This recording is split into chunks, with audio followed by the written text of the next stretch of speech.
Welcome everybody to the Thunderpick World Championship North American Series 1 qualifier. I am your host slash analyst Paladin, and join with me for this grand final is both Tony and Anthra. And excited to be here, folks. I'm excited to get stuck into it. I think this is one of those matchups that I've been hoping to get for quite some time, and it's taken almost 6 months to get there. Tony, how are we feeling?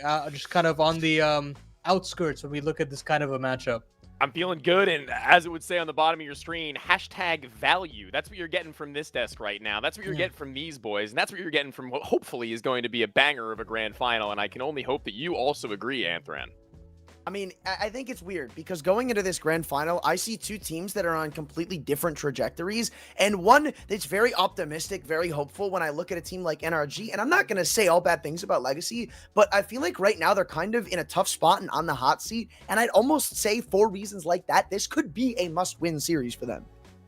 Yeah, I think this roster is when they're in their kind of flow state, they are one of the better rosters, one of the best rosters that you can have in North America right now that play within these tournaments.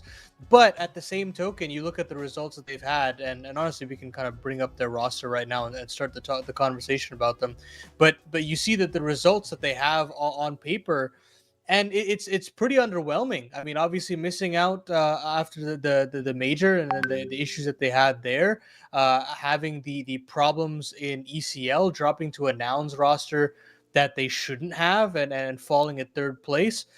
It bodes a couple of very interesting questions, Tony, that I think we'll definitely get answers towards in this game specifically. And I think it's something that we can talk about as we build this desk up.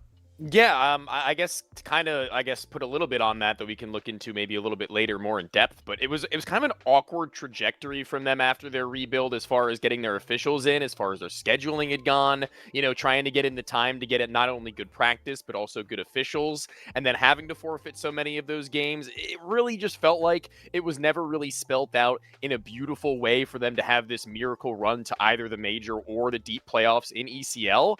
But, I mean, silver lining to be said is that this was a team that was bound to take time in the first place, right? There's so much as far as restructuring that would have gone with, quite frankly, a player in the middle there that I have to see more from, that I was anticipating to be one of the, diamonds in the rough of the Brazilian scene. And him joining this team, I expected a little bit more. What do you think about Nissa Mantran? Because to me, I feel like he's a player that I've enjoyed watching. I think they've been giving him a lot more supportive roles now. They've kind of swapped things out. They've put Lotto in some more aggressive spaces, and I think it's working out for the better. But yeah, I kind of agree with you, Tony, where I do feel like in these sort of supportive roles, I'm not getting the most out of him. Something that I think Lotto could have done. Of course, Lotto being that Swiss Army knife is always there, but I do think that his impact is in the right spot right now, personally. I think to me, this roster is really hard because everywhere you look, there feels like a potential caveat or catch. And a couple of months ago, I mean, every time you see Legacy on the screen, it feels like you're going to bring it up. Before they made these changes, this was a team that felt like they were maybe just a hop, skip, and a jump from being one of the next global contenders. And now all of a sudden, we're kind of seeing them struggle in the sphere. So you look at the individuals, and one point that you guys mentioned before we came on camera was Sadson being somebody who could have potentially been that guy, that next Brazilian opera you really start talking about every day, who's not necessarily lived up to that, but at the same time, the counter argument is negligible. There's not really anybody that you could buy out or that's comparable to him in other rosters that you could bring into the formula and try to make better. You look at Lux, the calling's been great, even though you wouldn't necessarily expect the same numbers from him with that. He's still looked amazing. You already mentioned Lato and Dumao. You really can't point anything bad out on the guy. So it feels like Nissim's kind of that guy in the spotlight to ask more from, because even though he's not played perfectly, I still feel like he's not done poorly, but in comparison to any other changes you could make or any other players you could look at, he's the potential oddball. Tony, anything to add there? Yeah, I mean, I think it's just kind of unfortunate when he was one of those guys who was kind of like hot and cold on and off as somebody that could have very well have been one of those star role players in previous teams. But when they were looking to make that change, he was kind of an obvious name on the market to slot in as, God forbid, your fifth best rifler on the, or rather, excuse me, your fourth best rifler on the team and the fifth best player statistically on the team. I think that's fine. You know what I mean? Like, that is an okay problem to have. It's not something that's unworkable workable. It's just, again, unfortunate that he is in that spot and he does have his backup now a little bit against the wall, to whereas at the beginning of this team, he started to show, again, those levels of inconsistencies, but, potential to break out. It's kind of tapered off. That's really all that I'm at with now. And I think that it really all just began with that Bucharest run, and even the run there, he wasn't really giving me all that much to believe in. Yeah, there's a lot to talk about for Not to Legacy, sandbag but him. no, I think it's a totally valid criticism to bring. I think this is what you need in a desk, is where we need to set up kind of the highs and lows of a team, and what we can kind of point towards moving into some of the segments moving forward. So I want to continue this conversation and move towards NRG and kind of look towards what these players have on offer. It's another roster that has changed up a little bit and added an infusion of European blood in Bro. Overall, I've been very excited with what I've seen from this team. I think Nitro has improved leaps and bounds as to how he wants to play with this roster, and that's one thing that I was a bit skeptical on when he was first brought in. Would he have the hunger? Would he have the capabilities of leading a younger roster like this? But I think, obviously the results speak for themselves. An EPL qualification, a major berth as well. Things look good for them. Of course, there are still caveats. There are still issues with this team that I definitely would want to go through as far as the map segments go, and why I don't think this matchup is clear cut. But to me, Tony, I am excited about this team. I'm hopeful about this team, especially when I look at how much better George has gotten over the last few months. Yeah, I agree. And I think something that's gone maybe a little bit unresearched, perhaps would be the word, or maybe it's just a nuance to this roster and the shifts that it's made, and in actually tandem with what you've described as far as Nitro's willingness to put together a system for the game.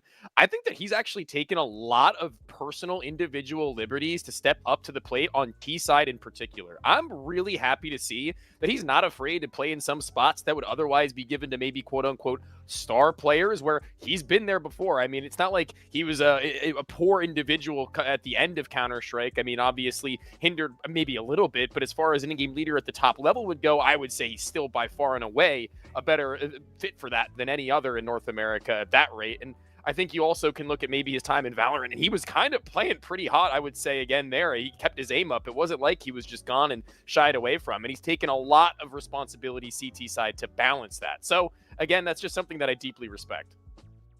Anthran, for me, I'm looking at the bright points, and George is a player that I mentioned. How do you feel about this NRG roster? I know you were kind of mentioning these two teams to be in polar opposite trajectories.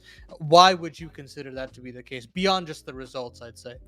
I think when you talk about individuals, you already mentioned a few, but I still want to mention OC, because I think about OC of old, back when he was on teams like Liquid, and he had very big inconsistency issues, and that was the next problem that he was having. It felt like you looked at OC as potentially the next up-and-coming NA Opper, and then every other game he was putting up a stinker, and it felt like occasionally you would have reasons to believe, yeah, maybe he should be here. But now on this team, it feels like he is becoming more of a person to be reliable on. And then already you've got the formula, individuals-wise, for good success. You've got Nitro looking like he's stepping into potentially a different phase of his entire career, arguably, considering what he's had in the past. You have George playing some of the best Counter-Strike he ever has. You haven't seen this back since his days of other Tier 2 NA teams occasionally striking the barrier of bigger events. And then the inclusion of Bro, honestly, I was a bit skeptical, because maybe this is like biased, but I feel like there's a lot of times we've seen young European talent come over to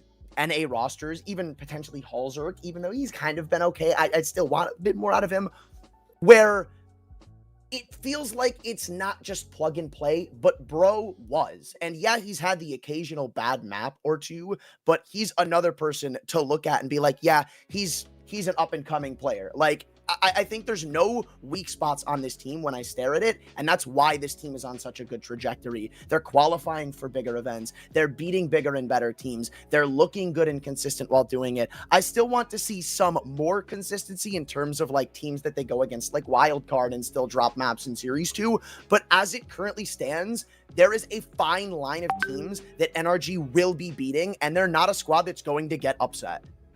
Yeah, I think I'm definitely with you here, and that begs the question: is how do they stack up against a legacy roster that has gone through changes that they've not faced in this year's worth of competition? And we'll look at the battleground as to where that would actually happen with our veto uh, shortly up on your screens. But overall, I do feel as though NRG have really solidified some home turf for themselves. I think it was a big talking point that I had pre-bro on this roster, Mm. Tony, where it felt like Dust 2 was this map that they wanted to lean towards, but actually was a huge reason why it cost them a lot of spots at bigger lands and why it took them so long to qualify. I felt like, but now it does feel like they've turned a corner on it. I think you're getting more consistent performances out of OC. You're getting that clutch potential from players like Bro and Nitro, and overall, I do like this veto a little bit more for them here. Yeah, and it really doesn't help the legacy case right now when you take into consideration that just this last month it was NIP that NRG managed to take the distance and beat on that map. Although they weren't able to take the series, that is a very, very large sentence to say that, yeah, well, okay, sure, we're beating our getting infos, our Blue Jays, these kinds of teams getting infos and yada yada yada. But then NIP slipped in there. It's kind of like a snake in the grass, right? Like being regionally, Hmm. fair on the map and taking these teams double digits sometimes and stomping out the teams that you should. That's one thing. But going against NIP in a game that you lose and being able to win that out, that's pretty big for me. So with the map pool having, a pretty obvious instant ban for Train as Legacy would go, I think that Dust 2 is the no-brainer for NRG, but I think that really coming out of the gate swinging, Mirage is a really, really nice map for Legacy to have first. If they can take that first step, even if they are to lose out on NRGs of Dust 2, I really open up the conversation to where I don't know what will happen into the future. But with that being said, my brain is telling me as well as my heart that if they can't lock down Mirage, I feel like NRG might have just bagged the 2-0. Yeah, I think that's the biggest thing is that I think that Legacy's Mirage can be shaky at times.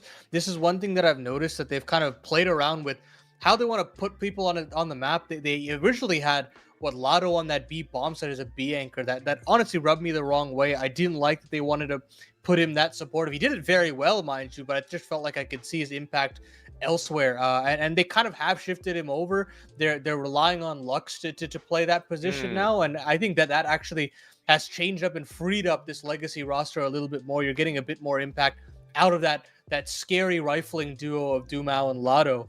But that being said, I do think that this comes down to the snipers. I think this comes down to how much impact Sazin can have on his side and OC as well. I feel like I can count on OC a little bit more these days. But for Sadzin, I think this is again that one conversation point that I'm sure you guys can kind Mm. of build upon in this game. But I do feel like I have this kind of issue with him where I don't feel like he is aggressive enough as he should be, and I don't necessarily think he has to. But if he can call his shots just a little bit more, I think that might be for the best, Anthra. I Well, think can again, I this actually is take this really quickly because yeah, I yeah, have go for it. something. We used to. This is a long time ago now, but on Fisher we used to scrim against this team, this legacy roster. Not exactly this five, but Sadzin was in the team at that point, the one that just preceded this one. And I do agree with you. He's not necessarily aggressive, but one thing he does do that I don't know whether it's good or bad is he kind of puts himself on an island to get things done. Not necessarily aggressively or passively. So I want to see less of that, and like you say, more just aggression.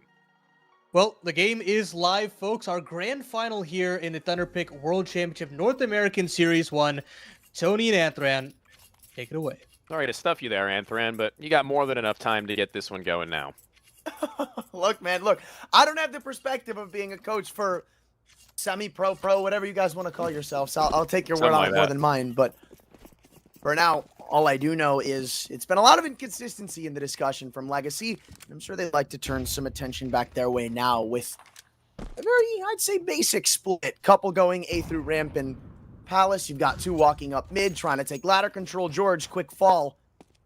Right now, we're not really seeing a cheated rotation just yet. Instead, NRG opting to give the site. Curious, yeah. It's a fading of the smoke where Dumau's actually going to be seen just barely, but not really the shots that you would have expected given he had the drop on him. OC will go down thanks to all that room they'd accumulated, but that doesn't really give any answers to NRG as to where the finish will follow, as this could be anywhere, and George, he could be anywhere. Dumau's got no idea. Another couple of whip shots on this player, and it's bought so much time that Legacy need to execute a now. They know it's coming, but what can they do to stop it, bro? Flash dodged and up high on the ticket boxes. It's a couple more missed shots, but it'll favor bro in the long run as everything starts to subside. There's no more utility left in the rankings for Legacy. It's just raw numbers in NRG's favor. And George waiting, knowing he's the isolation to come through until his teammates peek from CT spawn, and all hell starts to break loose in their favor. Lato, the only leverage, back with 2 headshots, but it's not planted for him, and Axe sticks it fully on pop. I didn't know where he got that kit from, but apparently all they need is 2, because Lato's stuck in ticket, takes care of everything for Legacy. That was a body shot bonanza of a round. I don't even know what was going on, but not until Lotto had entered the kill feed did it feel like anyone was either hitting a headshot or hitting a couple of bangers back to back. They were long, labored spams in full clips being unloaded, even without kill in certain instances. But Lotto, he wastes none of his ammo. He gets every single one of them, -1 where Lux gets his, and inserted into this game. Well and truly, our Legacy is it's a full-on save, not even a singular flash from NRG. They're going to take the fight head on. At least it looked like it. We're starting to walk up Cat, but now after being shaded away by early nades, it's pretty much everybody fetting for yourself kind of round. Bro is taking that literally, as he's opted to stick around connector for now. Catches visual of a smoke bouncing off of the wall. Still nothing changes. And I think the one thing that benefits them right now is the fact that Legacy seem to be working or looking for a pick. Lux soon to get it. Head of OC could be it. And the trade comes through, but now they know it's a B stack, so it's just an ape having. Yeah, that felt pretty much like clipboard check the boxes kind of round as far as their control would go. And that's exactly how it should be, right? I mean, everything left with no questions to be asked for Legacy as to whether or not they were clear. Maybe that smoke for a few seconds, but again, not really much to worry about when Lotto does get away. It's all's well that ends well, and a Galil is really not really any sort of spilt milk to be crying about. It's what can be gathered from that point that might be a little more contentious with Lotto on that aforementioned 17, but he should be fine. He's surrounded by his friends, and he needed this. I'm surrounded by all my friends. I really needed this, guys. A nice pat on the back. I think that... What is Nitro doing? He's just trying to get some damage in to maybe see if they'll go down to bomb. I don't blame him.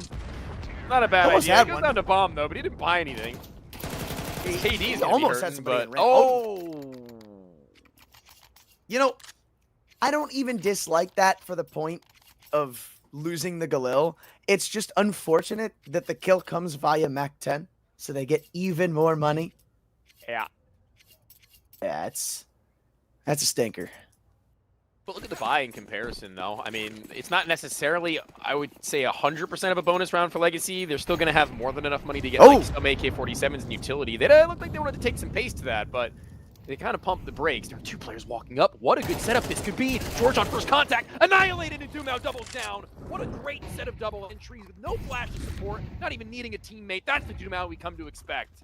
I mean, they still took the pace into it. Couple of anti-rush nades, that's not going to stop them. The only thing they've got back is a late kill from Bro. After that, this is a save call.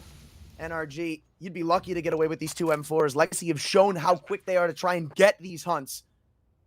And that was in a buy round, so they're a force here. When they have a bonus, they're absolutely going to go for it. More incentivized to. Lux's Mach 10 doesn't hide its approach up catwalk, but they should have an adequate defense to put up in countering it. But a couple of dings gets Nitro worried, and now people start to creep closer. Another off cat as they see the second person. Again, I don't really know if you're going to get away with these hexed. All of the responsibility lies on him. Just throw all the bodies, honest and truthfully. Look at the util. They've still got a full set. They could easily clear out one of these angles if they wanted to. There's the molly. Nitro's going to have to start sweating a little bit. They've got a flash. They don't have hex, and they don't have any more heads. Well done. Very well done. I thought they would have even lost at least one more guy in doing that, which would have been more than fine. But do they look to get Sads in on that op now? I mean, surely they have to know the money is in shambles for NRG at this point. A replay of that quick series of kills. Do you want to? I use the same crosshair as Hex. Am I as good as him? Anyway. Yeah, I mean, of course, that's how it works, right? It's a direct correlation. Very wise of them not to get the AWP in the hands of Sadzin now. They could have actually maybe even gone for an SMG if they wanted to get really funny, but they're in no shortage of cash to where I think that they're worried about that so much as just saying, yes, let's just get our rounds. But NRG aren't staying static, or I thought. George, the first to fall, may change that. They took full control of the apartment, so I thought maybe there was a world they could have caused a bit of a ruckus here, but for now, it's just a lot ticking in the favor of Legacy. The only thing maybe back is Bro having an angle outside of this connector smoke, but that's even if they decide to path into A. They've got somebody sitting outside A ramp lurking, holding for any sort of aggression, so Legacy aren't worried whatsoever. All the util energy brought into this round is gone, and be it is a save. A lot of the threat that comes in with it comes with that utility. So they'll just wait for these seconds to chip away, let NRG start to brew a bit.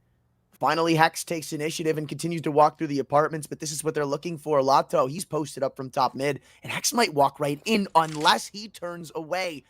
Everything is a moving part right now, and Hex has the right idea, and they're going to know this is shifting into a B take. Nissan was leaving A. He 5-7. was the lurker. 5-7 up close. We've heard this story before. One kill can make a thing go right. Nitro's just turned the tides. As you've got too many places to look on this cat crunch, the bomb is stuck in transition. 20 seconds. However, in the meanwhile, Dumao never left Con, so he's going into A. If they can catch this bomb coming up connector, this round could be theirs, and now Dumao has to answer for it with time not on his side, nor numbers, nor artillery. It looks like NRG have made a miracle. Wow, that's kind of incredible. I mean, it's a miracle pocketed entirely locating inside of that T-spawn for Hex. He gets that one kill, and really, it's just hard to communicate, I feel like, at that point if you're Legacy on what to do next, right? It's hard to get on the same page given that that was the splinter. And eventually they get on some semblance of the same page, but Nitro's ahead of that. He's already read the book. He's already gone ahead in the coursework. He knows what your next move will be. He's already passed your Molotov. And they get their first round in the most unlikely of fashions. But as previously mentioned, this Legacy team, they got that AWP, no problem, no questions asked at the dealership. And Sadzin can maybe be a difference maker, seeing as OC is going to have to wait just a little longer for that.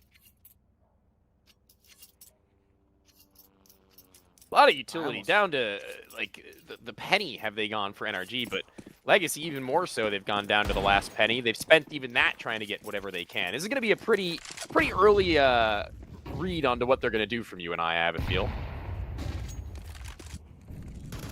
Right now, it's looking like an A split. Right now, I don't know how far they're going to go up mid. They've got the up posted up in the boxes, but I think right now there's just a little too much advancement in Palace. Nitro, he may have just single-handedly pushed this take back. You can already see everybody cheating away. They don't want to test this. That's in, though. He could give that leverage back unless Nitro jiggles it. Shot whizzes by, and now the ops hit Rens out over the server. So he's just going to sit in chair and wait, see if anybody gives him a peek. Bro's looking a little hungry in ladder. There's a second coming up from Catwalk. What's going on here? NRG, it felt like they were trying to retake mid, but then it gets called off by the A players. I said that we had a good idea. We should have a good idea as to what they want to do in the first 30, maybe 40 seconds of the round, but I've got no idea. I mean, they killed Bro in ladder, but they've got Dumao, who's walked all the way back from ramp to the apartments.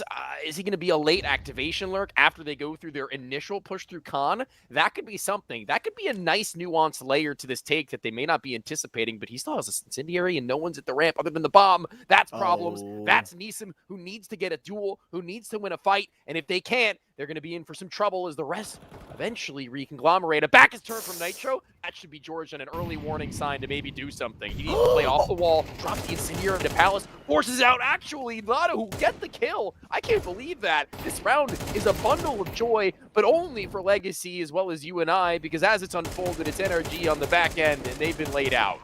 I mean, there's so many ways this could go wrong. This still can. I don't think Hext is going to get away. Again, Legacy are not letting these guns go empty-handed. You have to fight for them. Sadzin, A little further advanced than I'd like him to be, considering that's the biggest weapon to give away, but I think they've seen Hext cross over to bench. They at least know somewhat of where he's at. Yeah, this will be a secured kill. But there's so many ways this round can go wrong, even though it's 4-on-5, even though Legacy have slightly a utility advantage. The biggest problem is, as you said, the bomb, solo ramp. George had that molly as time is continuing to expire more and more and more. But you see at the very last second, George, it's not even the fact that he falls in ramp, but the fact that he doesn't throw the molly in ramp. Throwing that molly in ramp, all of a sudden, OC can just swing out, drop the carrier, do whatever he wants, and the round would be done.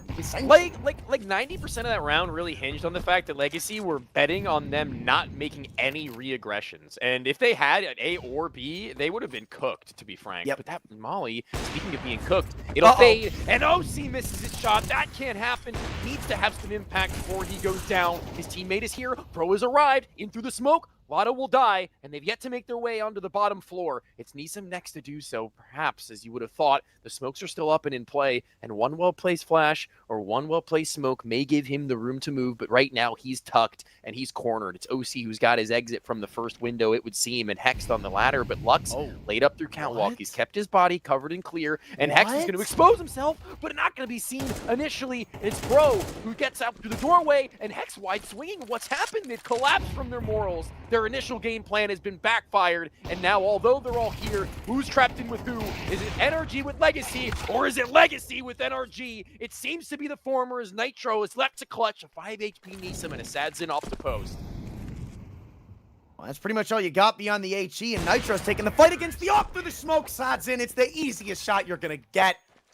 I'm just astonished. This is a round where NRG know it's coming B. They get those first 2 picks. They get the rotations. Everything is swimming for them. The biggest question mark? Nobody's looking cat. The fact is they do eventually see Lux, but it takes them so long. That feels like it's stock standard. You have everybody focused on the apartments. There's no smokes up to block them either. Nobody even considered the fact that there could have been a late cat alert, and no shortage of players. What makes everything go open. You're right. So it's somebody holding window flank. The resources. The resources have been misallocated, Anthram. And that's not something we could have happen very many more a time. Can't underrate the shots, but no. I thought Neeson was just stuck in it, but I mean, again, like Lux getting up through cat like that, I don't know. It's wild. It's wild, and it's clearly reflected on what the rest of this half is going to look like for NRG, who are going to be feeling kind of silly, maybe. A flash off the floor from Lotto to entry for himself with. That's pretty interesting, taking that initiative is Lotto. I think the Swiss Army knife is how Paladin would put it. And I don't tend to disagree. Entry, support, his own entry. Whatever you task this guy with, he should be good enough for you. And although a blind Sadzin regains vision only just slightly before he gets shot down upon, he will find his kill. And you will find them still a man advantage up against these pistols. This isn't the worst round in the world, given that they were always hankering to buy in the following. Round 8 is where they wanted to deal their biggest and hopefully best blow. But right now, I mean, a kill or 2 more wouldn't hurt. Kind of one of those take whatever you can get kind of rounds, but yeah. The way it's formatted, there are openings. There is room in World for Opportunity. Now, I think both shoulders have been butted in CT. Oh, my God. That was a headshot. I was going to say, yeah. Looked a lot cleaner, but that was the one guy who could fall. Hext, look, I'll say it. He's got a kit. I mean, yeah, it's just not going to work. You got Sadzin posted up jungle with an op. When have you ever seen a pistol win that duel? Lotto had my heart going, man. I really did think he hit that headshot one time. We can pretend it was. We can. We could just Photoshop it in post. Oh, yeah. No biggie. We'll just, we'll cut to that retake, and we'll put him back at 100 health. So, Or just start, shaking the camera a lot and not showing the kill feed. That way people think that it was a headshot, but they don't actually have any way of knowing. Yes. that a molly for window that missed? I think it was. I'm not sure what that was for, but whatever it was, insufficient. But Sadzin Oh my never, God. this is exactly what I was talking about. This is the kind of thing in the the pregame that I was saying. Sadzin likes to set him up to do these sort of isolated plays. He had no teammates with him. However, it's never as aggressive as you'd see there. That is the kind of tenacity you need from an opera like him. And frankly, I think that they've came to play with every single caveat that we had in the pre-show. But here, we're going to need to see a little bit more beyond that. The round is still not yet done. 5v4 conversions can many a time go astray. They need to hold on to dear life. Yeah, they found George. They saw his gun barrel sticking out earlier. They knew that was an isolation to have. They put everything on taking him out of connector. And now, NRG start to sweat. We're already in the deficit. Now they lose another man, and things just look to turn from bad to worse. Legacy found very safe ground in middle, however, so I'm not surprised to see them resort here. But look at this. I don't think you're ever going to expect Lux in Delpan. I mean, OCM, a little shocked they didn't keep walking up, but I'm even more shocked that Legacy are sticking around in mid. There goes Lux, finally peeking out of Delpan. They're still trying to go through mid. OC isn't hiding that he's on cat, but they're giving him so much time and so much opportunity. He saw another head on bench. They still have pressure on the cat bricks, and it's just play after play where there's not really any trade potential. Legacy, it takes so long to walk up mid, and now Sadzin shows face, but it feels like it's too late. The bomb is down bottom mid, and time is dwindled to a mere 15 seconds. You've got almost no time to actually clear Bro out of CT spawn. No. He's just going to sit there, wait for you to go in and take the fight, wait for you to go in and go for the plant. Count to 1, count to 2, whatever it may be. Eventually, you're going to pop out, and it's Sadzin sticking the plant. That's really weird. I wanted to applaud the patience of Legacy, expecting them to go for a little bit of a hunt there. But down to the 30-second mark, I don't really know how you can expect OC to be where he is in the first place if you're Lux. I mean, how long can you sit there for, right? But this cerebral maneuver from him, anticipating there to have been a lurk out, given that Bro was playing from CT spawn, maybe he saw him, maybe he heard him, whatever the case may be. It's that micro decision that really not necessarily saves them the round, but nearly books it. Because what do you do if OC posts up, gets shot from Khan, and then Nitro on Catwalk is left susceptible? That's just going to be a nightmare scenario for them. So good on OC. That's exactly what we need to see from both ops. It's just OC who does it just that little bit better. Now it's easy pickings. You've got 2 in ramp ready to give him whatever they want. This will be an attempt at A crunch again. Legacy have leaned in this side of the map, I feel, in a majority of these rounds. But now the guns look to get activated. Doom out with the silent window boost. This is something we haven't seen, and I don't think NRG are all that ready for it. Bro, taking tabs on it from under balcony, but he's distracted with the space being taken out ramp with the footsteps pitter-pattering in. OC's got to do something, but he has everybody staring at him, the entire world on his shoulders. So you look to Nitro, you look to Hext. One in CT and the other, opposite end of the map. Again, all anonymity thrown to the wind as they attempt this 2-on-2, but it feels like the odds are getting rough. Who else but Lotto to play the flex, though? He's picked up the sniper. He's looking to put Sadzin in a good position right now, seeing as he's the natural-born offer. He's given over those responsibilities, and he has delivered. Very well done on the first. Very fast and very sharp on the shot to Nitro, as I didn't think that he would have had it in him, but maybe at least not that much, but it's more than enough in the tank from both he and the rest of Legacy. 7-2, that is a bit of a pulse that you can feel fading from NRG there. I feel like that should have been a little bit closer for them, and not anticipating the AWP, at least not in the hands of Lotto. But I guess what are you to do other than just use your position and stay quiet and hope he doesn't peek you? But both players, you know, fall victim to exactly the opposite.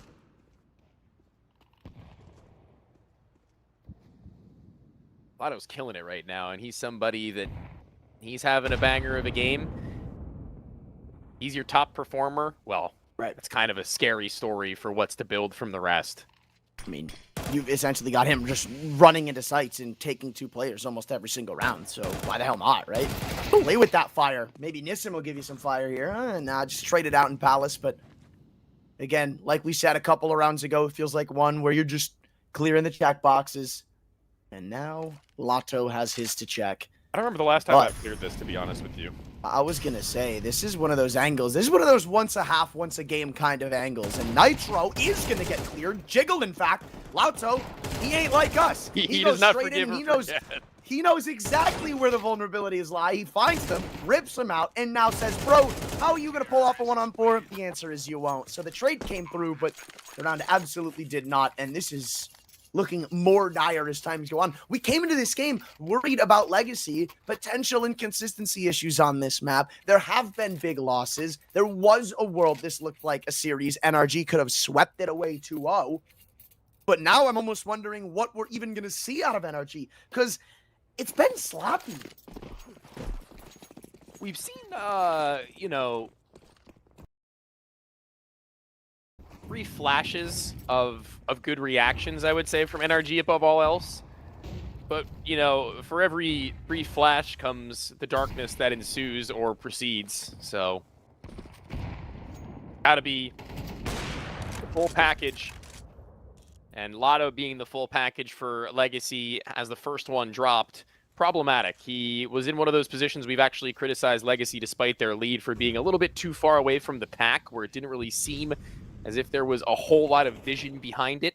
His teammate assumed the same position, and they assumed the position of mid, and Sadson, I actually can't believe he gets away, and he will not. It's a thing too good to be true.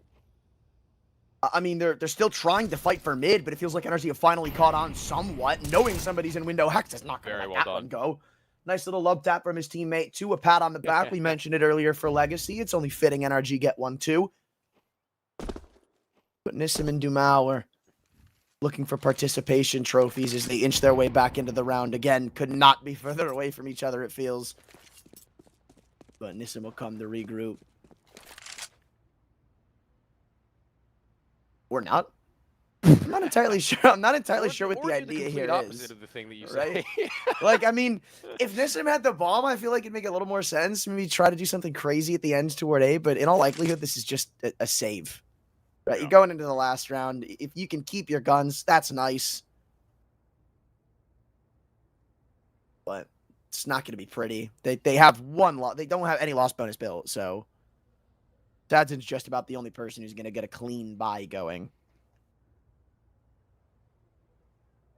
All good. It'll be like a Galil for Lux, maybe a Mac for Lotto, but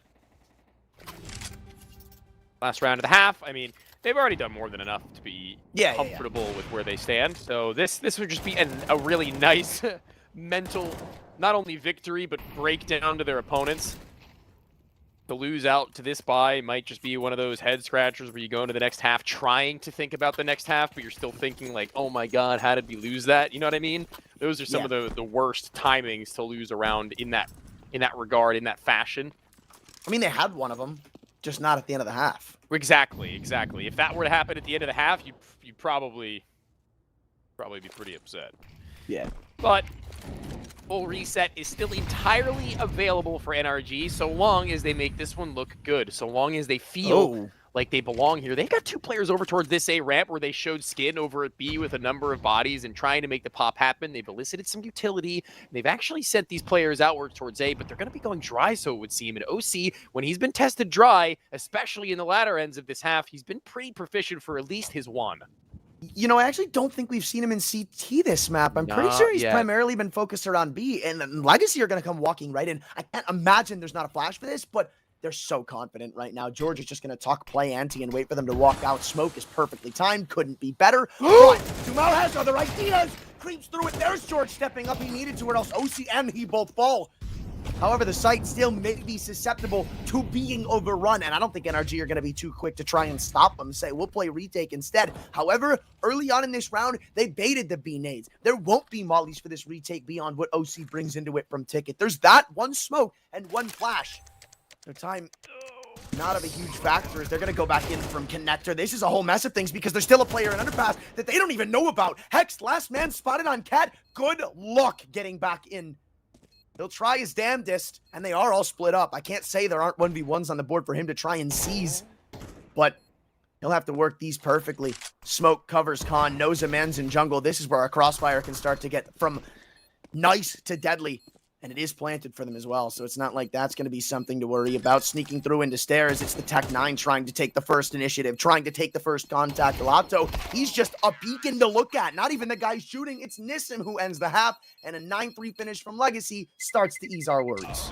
Yeah, it's not going to ease any of the woes of NRG though, but this isn't their map pick, so let's just relax, because we were always in the camp of a Dust 2 finish for them, or rather, if it were to be a 2-0, that would have been where the finish was. But if they go into that third, there's question marks that arise, but question marks that I'm all here for. I'm here for the best of 3, I'm here for the 3 maps, and I'm here for Legacy and NRG on their peak performance. Well, no disrespect intended. I feel like we've only gotten half of that argument held up. Okay, dude, it's Legacy's map pick. Relax. No, I think a lot of the spaces we've seen Legacy kind of dominant in is pretty traditional. Yeah. At least for what Legacy is, right? I think Legacy is a team that's very good at managing chaos, and I honestly think that's caught NRG in a majority of these rounds. I mean, beyond, there were 2 or 3 where it was just bang out, gun out, let's just run into a site, and it worked. But I think there's a lot of different situations where Legacy are kind of thriving off of hectic rotations, coming back in to maybe fill gaps or change around. And that's kind of their forte, I feel. See if there's a world where NRG bring the pain on the flip. Legacy's worst nightmare, pain. I don't even know what the record is head-to-head, to be honest with you. I just assume that Pain is winning it. But either way, it's always a fun time on Mirage. It's never really to say one way or another how things will go IMO. I think that you can very well say that a team can be T-sided given the head-to-head, whatever that may be. And we don't really have any information on how this head-to-head has shaped up now, though. We're loving it. It's going to be Sadzin who gets one singular kill before the smoke will bloom, looking to find that little bit more, knowing he's the last pillar of this site effectively until his teammates have arrived. He's unable to do that, and now problems start to shape. Neeson phases the smoke, goes all the way through, shoots a trash bin, but it was just a little bit of an aim warm-up, a routine for him to catch George on the way back to spawn. His teammate's been softened, and this could be a field day for Dumao if he had any vision. But that's exactly why they bring the flash. They say don't bring a knife to a gunfight. I feel like that's the equivalent. Sadzin, it's not like he's not going to attempt it. It's just not going to go well. It's a night and day pistol from the first where we saw pretty much no headshots connected. Very all over the place. And how the hell does he get that kill kind of mentality? Here, it's just, X, do you want to win us a pistol? And he does. Maybe that'll kickstart your heart a little bit. I mean, yeah, always. I feel like always. That's the door to momentum. The door to some feel-good rounds, maybe some sweeps, and already really not trying to end this in a reasonable fashion. Our Legacy, they want to speed run it. As you can see, they've gone in down and deep into the pockets. They've caught a scout for Sadzin, the rest on pistols. But we've seen what those pistols can do, and NRG were the ones wielding them in one of the 3 rounds they'd found on their defensive. So it's not it until we've seen Legacy try it, and actually having walked through halls, I think that Neeson might have gotten a lot to work with here, but Hex isn't going to allow him to go any farther beyond. He's actually called upon George to join up. Yeah, I think they were okay with this because you look at NRG, pretty much there was a fine line within the first 30, 40 seconds of the map that they refused to cross. They didn't send anybody early underpass. They didn't go into Ram. It was just hold, wait, see if they want to take something, and they do. Because inevitably, Legacy can't hold on to apps. There's way more to go for NRG, so Nissim has to fall back. But he is given an opportunity for a head into the apartments. Hax takes a quick peek, doesn't get his dome ripped off, but now it's a full-on B gamble from Legacy, and NRG might come waltzing right in. Yeah, they might, and Dumao is going to be, I guess, the final boss in all of this, and he's going to have the ability of invisibility. His hidden technique as he's boosted upon the boxes. A's been cleared by Bro. He's going to call them off Cat. Bomb's going to immediately drop off Cat. And if Bro goes down, maybe Lotto's got room to do more. And he's going to tuck. He's going to try and get a 1-versus-1 further beyond even that. But a jumping Nitro's pulled his crosshair too far a ways away. There's a hard ask for them to try and make this work. Even still Legacy. But at the very least, at the bare minimum, they've gotten themselves a man up, and Nitro's leg will not be spotted. Dumao, as patient as he can be, he will not be rewarded, but aggression from Neeson will be. It's a 2 versus 3, and they're so low. George needs to make this rifle sing. He needs to do something soon. A flash up high from his teammate, but they're not blind enough. Statton's got the line held and hold from Nitro, and it 1 versus 3 clip he's going to have to hit with only 30 bullets in his. Oh, as a matter of fact, he only had 5, and it's ripped from their jaws. I can't believe Legacy have done this. Dude, it's 1 kill on Catwalk. Everything starts to work its way into Legacy's favor. You've got Bro, who I thought was eventually, I kind of felt like the idea was, weirdly enough, going to be Bro going into jungle. With the pathing, I thought for a second he was going to go deep, clear it, try to be a backstab from Market, and then they go into B. Either way, it probably wouldn't have worked, but he's just narrowly spotted. You get 1 kill off cap from Sadzin, and all of a sudden you think this is some ace in the hole A rotation because of Bro's lurking. Instead, it's just perfectly timed. Lotto is just being gifted and graced by the gods right now with everything he needs in order to be successful, even further beyond his own mechanics. Which he's not short of in this one. Not to glaze, bro, but frankly, it's just the difference that set them apart. That's honestly allowed players like Lux to ascend on the scoreboard himself to where he was once in the bottom sides, but that could be said about everybody now as they also look to raise their level, as they also begin to hit shots that turn rounds such as the last. And here comes the execution into A with what they have, with what they've got. They've afforded a plant, or you would have thought the smoke does cover. The nade will not blow it to where he'll be seen and spotted, but they're being picked apart one after another. They try to rush the issue, and they've gotten themselves a gun. That's the very small win, I would say, that they found thus far. But George, he's gotten 2 very big ones. He's on 16 HP, but he still made himself a turret. He stood idly by at default and tapped down 2, and more to be done with players to pull. Still at the same space. Neeson's been dinked. George is a titan in this round, and he might have done enough. The last of the utility that they had on their belts, the smoke, the kit to pair, and Dumao is on, but OC to shoot, and he'll find only the first as it's Hex instead by his side. They've managed once more to keep themselves alive. They've given them a taste of their own medicine. I don't even know why that works for NRG. After they get the plan, it feels like Legacy played this so well. I mean, need to see George. Lonzo gets the pick. He doesn't ever really peek out until he has to, but it just kind of feels like they're on so many separate pages. That's just a lucky man. Tap through the smoke.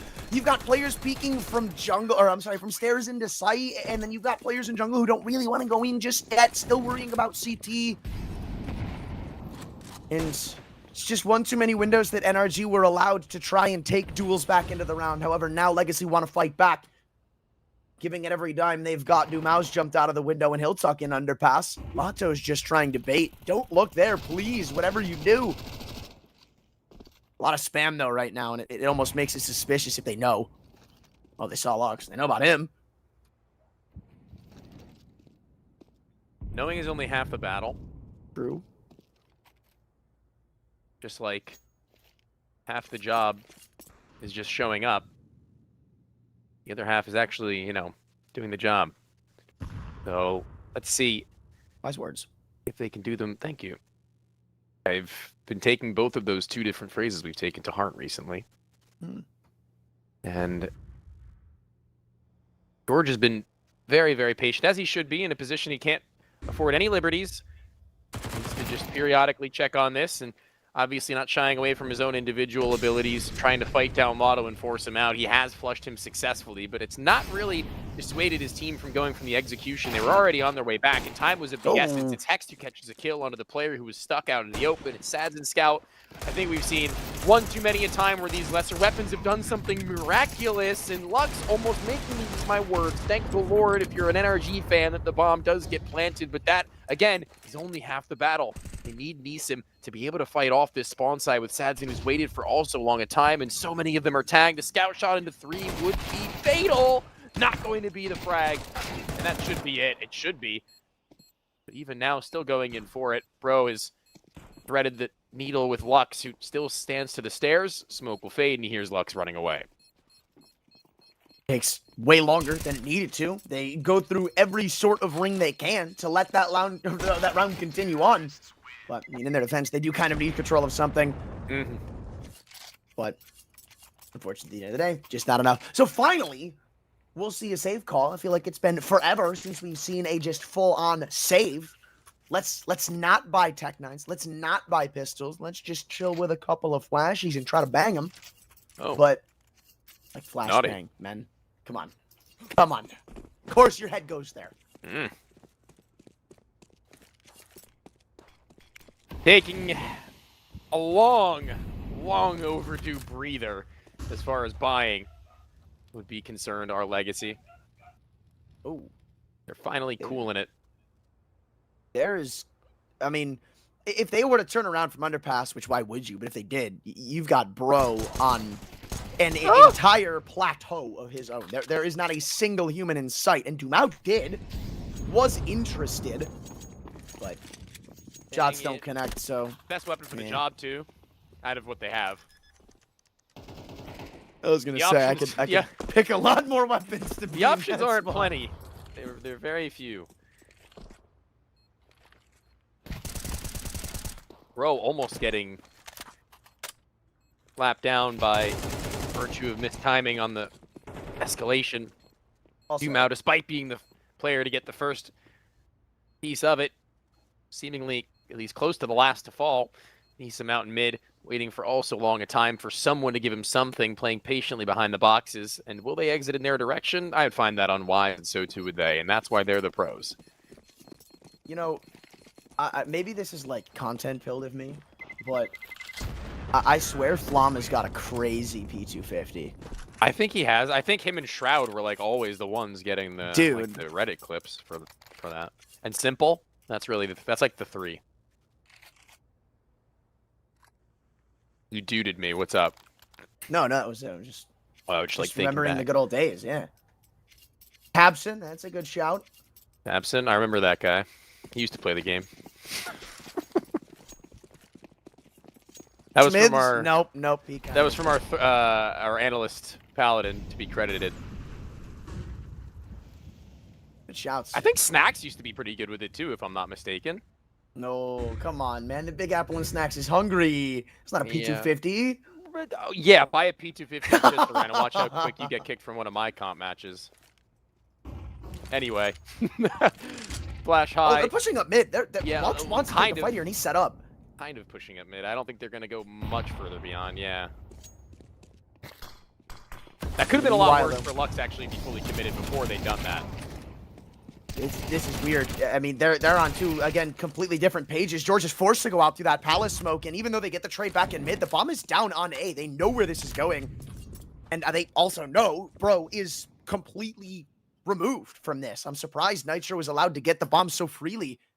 But with a minute to play with, they're going to reset this timing, and the utility heavily favors NRG. It felt like Legacy were really trying to fight for mid. Then you had NRG on the perfect timing pop out A. Then it was kind of sliced in half.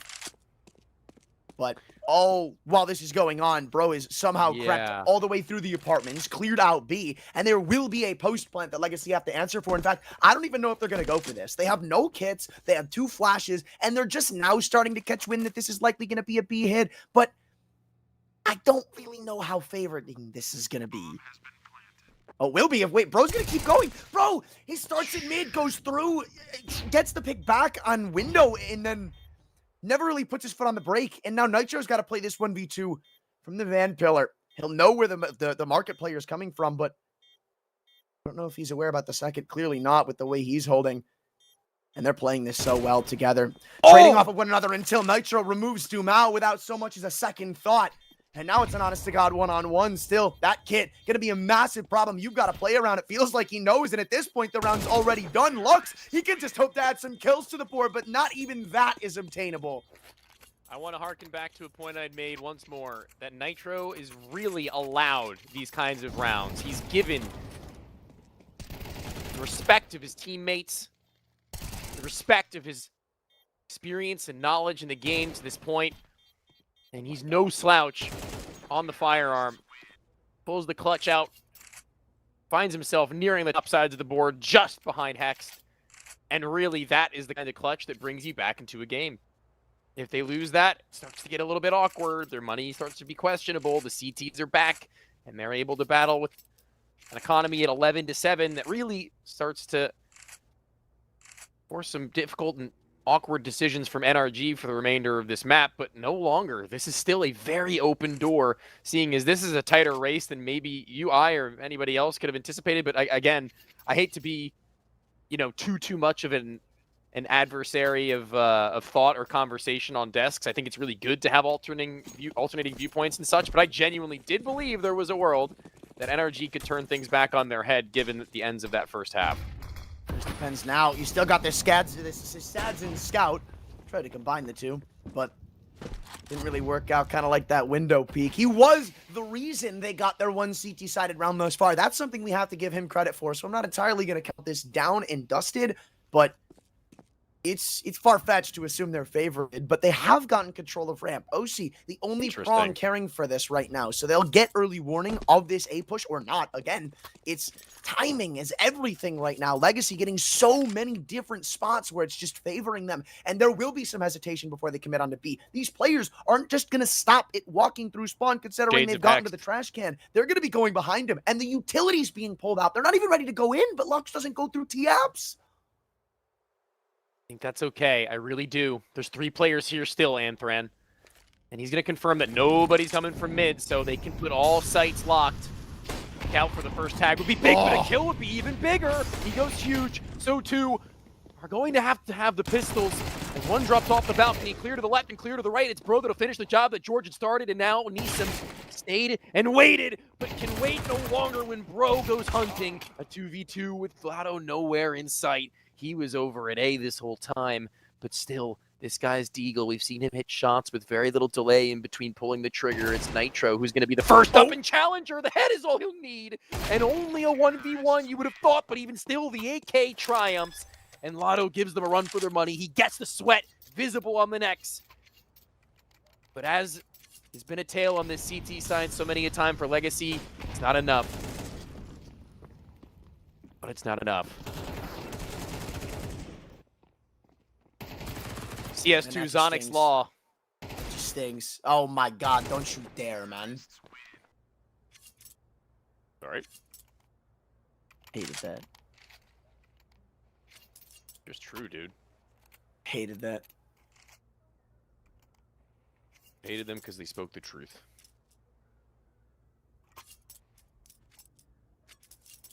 Can we really even call it Zonix Law anymore if he doesn't come back from those sorts of score lines? It's just, look, man, look. I think there's so many things that can be brought into factor. Maybe just the fact that NRG is having a good T side. Like, nah. Oh my. Should abide by the laws, Anthran. True. What can I say? I'm a rule breaker. You think you're above them all the time. And frankly, I'm tired of it. Hey, that one West Virginia comp put me back down to earth. AWP is heading over towards ladder, might have made the jump towards catwalk, eventually will get out and through, but it's the A site very, very quickly being scattered through ramp, and one in mid, also very quick. It's OC who's been sitting at this position for all this time. He's yet to activate Bro with a good kill, and Lotto's under fire. Lotto's above fire, actually, to be more accurate, as he's playing on the balc, and there's one to his side as well. They've extinguished it. What will he do with this? He's going to try and clear. He's going to see that no one is home, and Neeson, he's had a smoke down for all this time, and he can continue to play this anchor position, but he's going to have to be a lot more than just that, Anthran. I'm kind of wondering what the idea was that made them completely transition out of A. Maybe the fact that there was so much utility they still had to deal with in balcony, but OC, he gets ladder for free. This felt like it was a dream scenario post plant. They had no idea about him still being here, but now the op is back in. They might even peek before the smoke rooms. Yes, getting an opportunity to Sadzin, but more so to Nissim. Now Sadzin's got to jump through his smoke, and he's got to do it all himself. Stuck at the window pillar, getting wrapped down by 3 different eager and hungry T's. Now you've got Doomhouse sprinting through a smoke of his own and somehow making ends meet. Where does the advantage come in these rounds? And they even get a plant B for a moment. I thought Bro was going to run through market, go back to A. but he'll stabilize his feet on the B-side's ground and look for Lotto's seen? crawl up through catwalk. I think he was. The barrel gave it away, but Lotto, we know him to be an aim star, but maybe not so much against Bro, because it's an ace from him that ties us up at 10-all. This guy, bro, I mean, he came overseas and he was instantly a hit for this roster, but right there, that was him turning up in this map in particular. He was always present, he was always playing his part, he was always getting his kills here and there, but a statement like that, Bro is back. He has surpassed Nitro, he has surpassed Hex, he has found himself as quite possibly the determining factor to find them a lead for the first time in the entirety of Mirage. I mean, I still can't count it out though, right? Legacy's eco-round strats have been really good. I will say, there has been a sprinkle of timing in there that's really aided them, but feels like more often than not, it's NRG with the ball in their court to try and respond back. And I feel like eventually that iceberg's going to break wide open, but man. It's just, there's really no breathing time in these rounds. And it almost feels like this is one of those chess games where you look at and like, both. But like you always just with each turn see like a huge piece advantage going back the other way, and we might even see it again because Bro's just run out middle and there's 3 people here looking him down. It feels like an anti-strat from Legacy because they still got a pistol going into ramp, going back into A. It's going to be a retake effort most likely, but they've got weapons. They've got an AK somehow on Lux. And even though he's behind this smoke, he's trying to make life hell for taking NRG. Pressing their fingers down on the pressure points. Dumao ready for the backstab. George needs to be covered, needs to be careful, needs to be aware, and needs to be cerebral about what the possibilities are. He just turned away from the ramp at the wrong moment, and Hex, at the very least, at a distance, wastes no time finding the head, reaming it back, finding his second kill, and looking to get heated up and ready for another huge. Not on an op, but on an AK-47. Looking to be the one to support as Hex is covered by this molly, can't swing in, bomb not tapped, it's a full stick, they have no kit, it's actually not going to be fully stuck, they've gotten off and ran away. You would have thought that would have been their only chance, but they're more interested in the AK-47, and that's probably wise. I don't think they were getting away with that. No, but again, like there is just no break in these rounds, man. I don't know how Lotto gets one here, by the way. Like, that is insanity. The fact that with 2 people both shooting him down, still manages to pick one off for 5-7. I mean, it's brutal. It's like brutal. Playing a refrag pre-fire map at that Apex box, man. 3 or 4 rounds now from Legacy's perspective. We've been 1 kill away from this lead not even being a discussion point.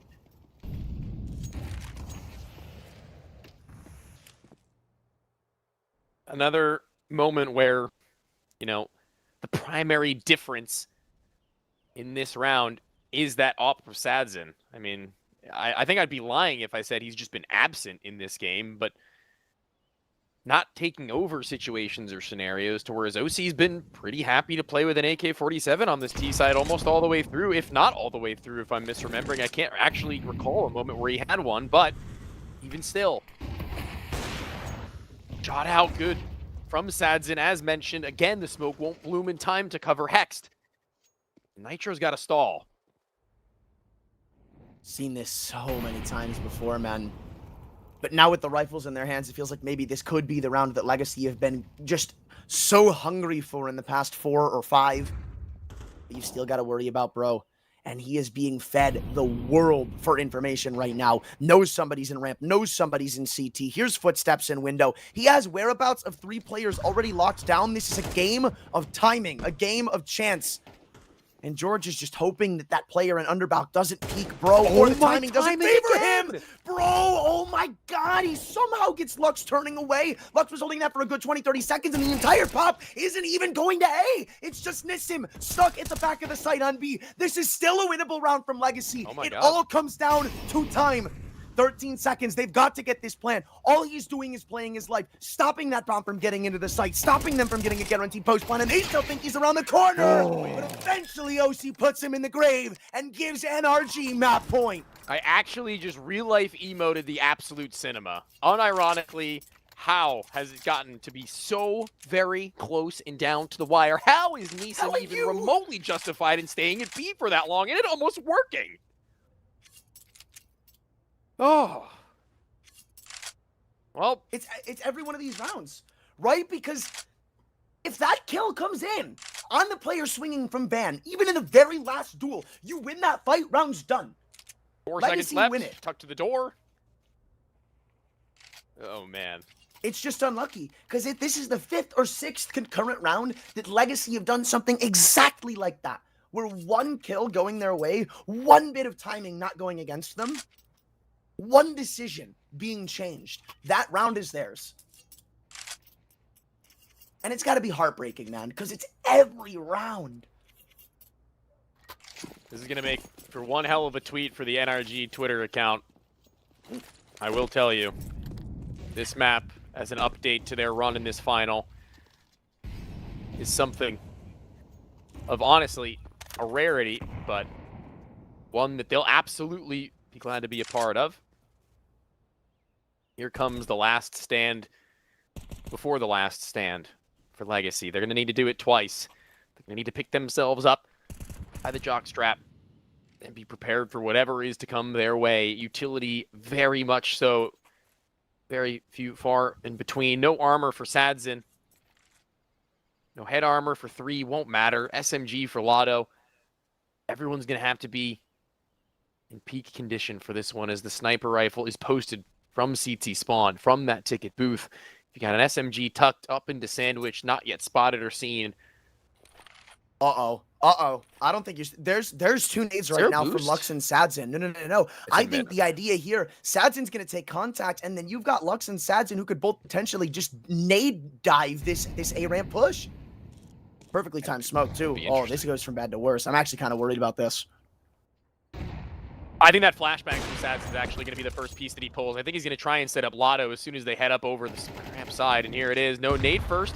That may be the flash. There it'll go, right in front. But he doesn't activate. He actually stalls. They probably would have expected there to be a swing if that were to be the case. So this might be even smarter, but he needs his teammates to stay alive. He needs his teammates to get killed. He needs his teammates to do something. Nitro, back turn, bomb scene, flash is there, and he's blinded for long enough, but still catches the frag. It might have been enough, and so seemingly it has. Legacy are back with one more. It always happens, man. Never just gonna end like that. Legacy are eventually gonna open the door back up. And now it's time to start talking, because the funds are gonna make things tight. You've already got a Galil on the featuring of Hex. You've already got a Tech 9 on the collar of Nitro. But now, where do you look? I mean, that didn't even necessarily feel like Legacy had a ton of info going into that. They just had a great preparation, and it looks like this is going to be a raw B hit. With 2 in defense, it's Dumao and Nissim. One man we called upon, asked for more impact of, coming into this very series. There would not be a better time to do it than this round right here.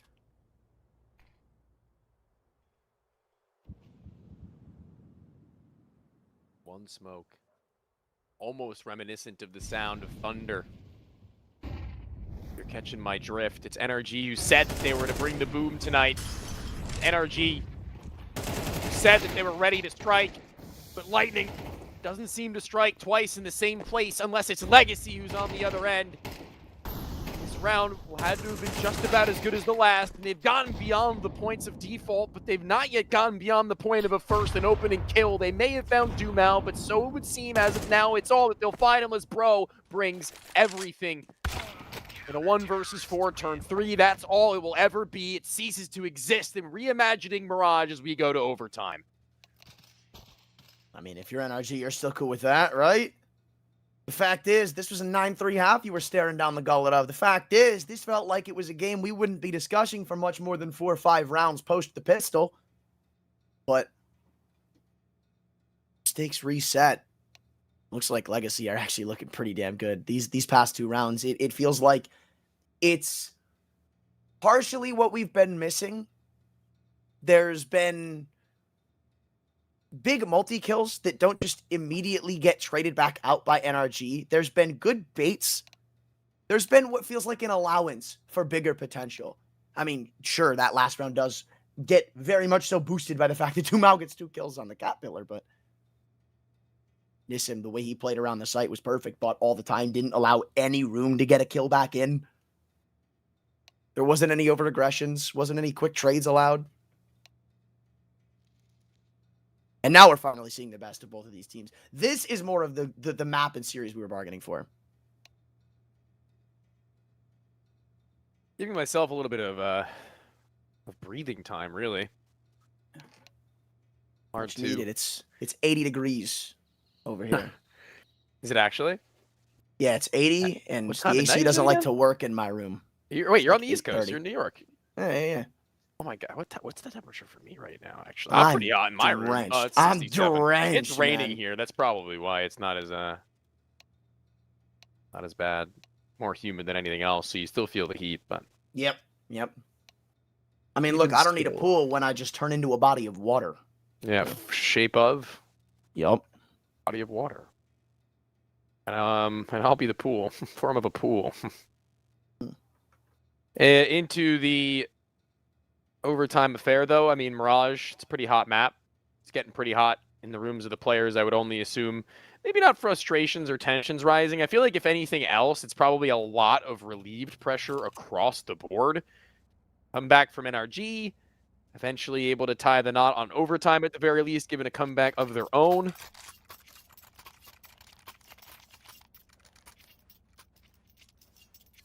Not really sure, but even still, OC's on that op on T side. Haven't really, sung the praises of him on that weapon in specific on T side. So now would be the better time than any for him to show that he's got what it takes in order to go toe-to-toe with anybody, let alone Sadson, who has also started to show himself kind of almost on cue with when I had called him out, quote unquote. Yeah. Here comes Bro again, trying to get up into connector. Lux doesn't throw his smoke this time around. He says, if you want to take the fight, come on, walk into the angle. Go toe-to-toe in the ring and see who steps out, because there's 2 I want to see go head-to-head. It's definitely these 2.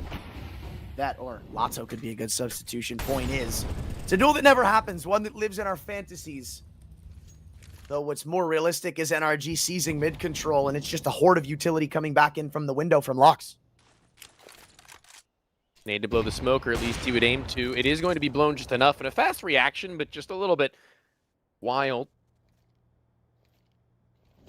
Now Bro's just waiting for the moment to get in, and another timing for Bro. The luck, I guess you could call it, has shifted from him, or into him from Lotto, but Lotto still stands, Lotto still survives, and he still sticks around at this box where he elevates just over top to catch Nitro, who still finds the kill. Frankly, never really expecting that, but Nissim, he's picked up a sniper of his own, never noticed it was the double. Nitro still just bobbing and weaving back and forth, but eventually to maybe find the net to slip as he gets in through spawn. This would probably be the only place I think they expect the least as far as that would go. Yeah, but now what do you do? Because they realized this fireboxed? wasn't open things. Yeah, walked all the way up. I love the way Legacy have played this. There was only a couple of places he could have gone, right? And Nitro, there was clutch potential, right? It was 2 ops. Health doesn't matter. But now when you tuck in Firebox, let him plant on 5 HP, he just pull off the sidearm and get the job done.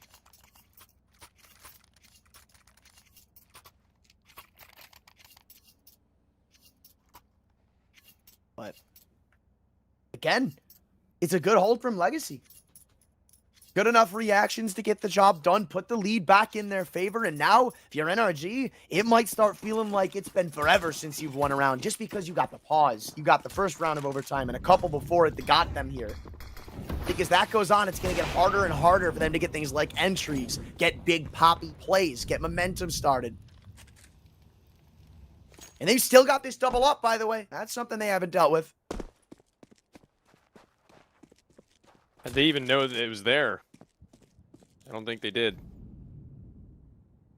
I But don't believe Nissim got a kill that last round. I think you're right. no, I don't think so. So that's going to no, be he a did get one. rude awakening for them. Okay, he did. All right. Well, then I guess the options as to what he can really do right now with that second op is not really a whole lot, as he sets up Dumao for this apartment's walkthrough, but It's been paused, put to a halt as they peeled off. Neeson now posting down range, and he's going to be tested. He's going to be testing his teammates rotating away. He's got nobody really close to be able to support him. Lux will get dropped, and that's going to continue to splinter them. That's going to continue to send these players of Legacy off and away, but Neeson needs to be able to hit his shots, and I don't think he'll have much time to hit any more than a 1, and not even that. No, flashes were sublime. The trading was even better. The spacing couldn't have been better, and NRG just find themselves with an open and honest B bomb site. Oh, even some BM thrown into the mix. Maybe NRG aren't so worried about getting rounds on the board. I was actually a little alarmed, right? Because it feels like a couple times now Legacy have brought ops out and they've gotten one. They've played these traditional angles and gotten away with it. This time it's night and day. Sadzen, he's just fighting for saving, and even that's far-fetched. Another great shot from Bro. And they turn the Jets right back on. Where you think they might be left in the dust, it's tie ball game again.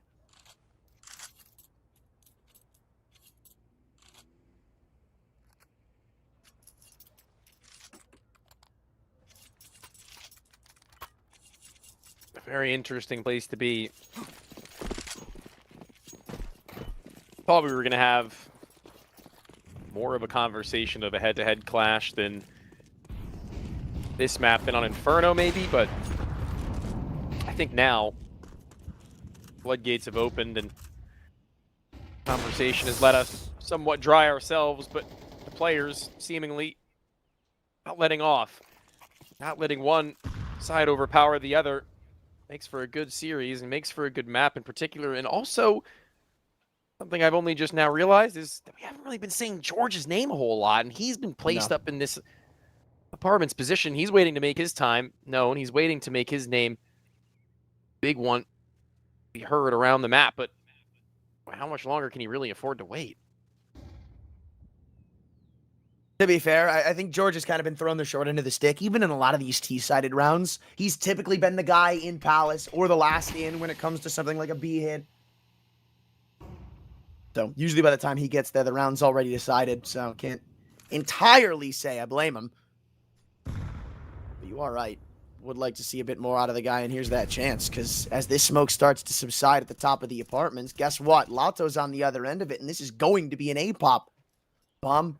Soon to regroup. George, how did you get in? Ooh, doesn't clear the back, and again, Hex, he gets the trade. It's by design, but this is not looking great. Sadzen's ops yet to be spotted in CT spawn, and when he peeks out, you know all hell's already broken loose. OC. Bomb recovered, the one who came late through Palace to join up with them, just $1 short with it seems. He's got that molly to try and force Sadzen out, so maybe he can make people sweat from stairs, but there's really not a lot of room for him to work with in this round. And Legacy will sit atop a one-round buffer as they shift back to their strong offensive side. It's a better time than any to find resurgency on the defense. This would be the moment. Got very few try and put together now. We've seen them do it before, so I want to see what kind of a nuance they bring. I don't really think that they have expended their entire playbook, but a good portion of it, perhaps. I want to see a little bit more of that Sadzen off that we'd seen in the beginnings of the offensive, where he was going for snapshot kills over at the B site solo. Kind of crazy activity is something that NRG might not be anticipatory of, especially now that we've seen Sadzen overall heat up.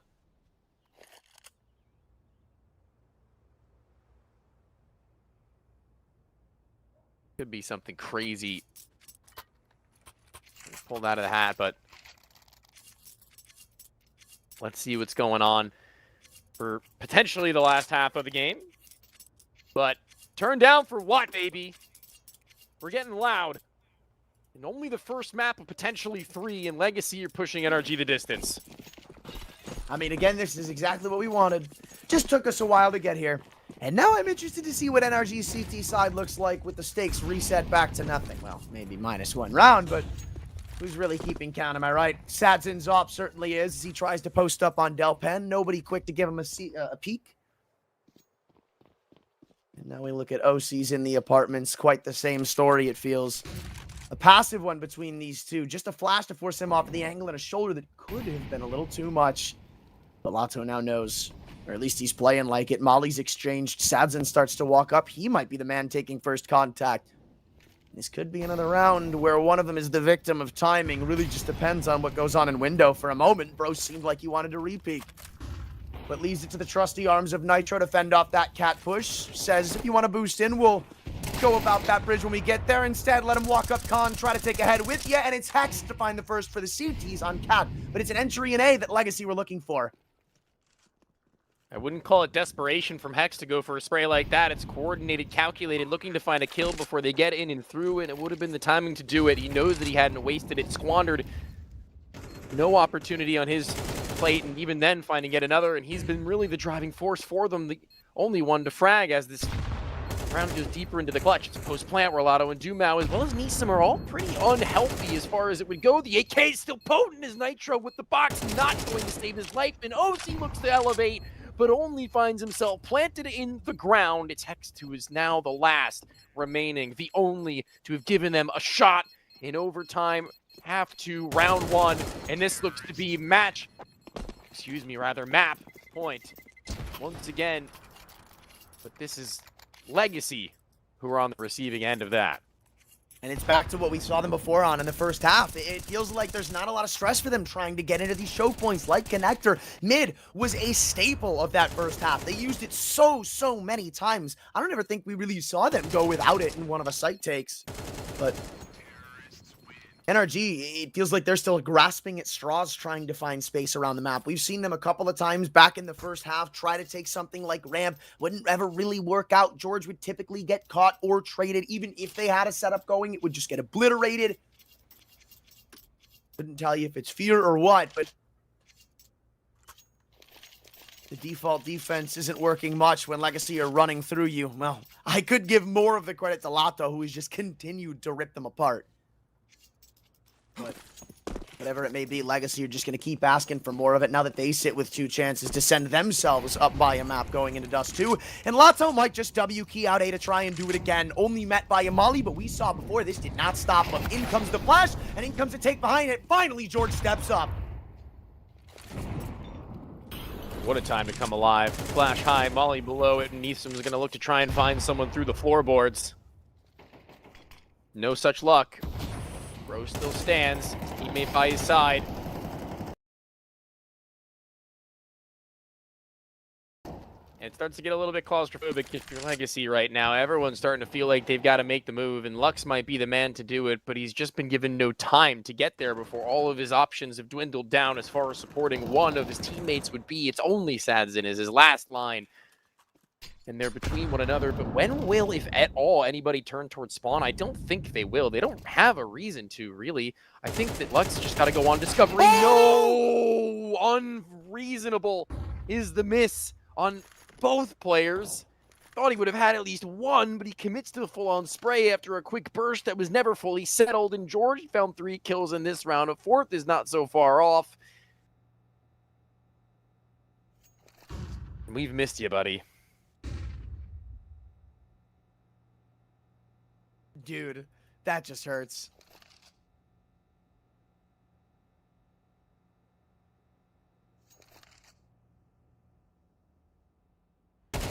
But gonna need a little bit more of that. And you are right, we missed them. And it does also feel like it's kind of poetic that it finally works out. I was just mentioning, there's been so many times in that first half, George did exactly something like that, but for one reason or another, even if there were flashes in NRG's favor, you would just see Dumao run out, find 2 headshots. I think you know what round I'm quoting. Or Lato just go in, drop them, and find the A site for himself. And finally, there's some more bite to that A defense than there is bark. Now that needs to continue as they go back to the tried and true ramp default. Nade going deep, and they peek off it. Maybe I'm missing something here. I'm a little confused. But they get it, see nobody home, and go back into a turtled up site defense. He might have caught a little bit of a moment there. He found himself at the top side of Khan, and Sadzin, amidst the chaos, just posts and waits for someone to go swinging on the next point, which they do. But even then, not enough. Again, despite double advantages, they found them in just between the reactionary plays, NRG have gotten beautiful moments, but esoterically sitting B-side held by OC. Oh my Lotto. What is that? And more beyond? Surely not. This man has done it again. Appears seemingly without a thin air onto the swing, and OC can't believe what he's seen. One round to do it. Bro, it would have to be the 1v3 to go to a second OT.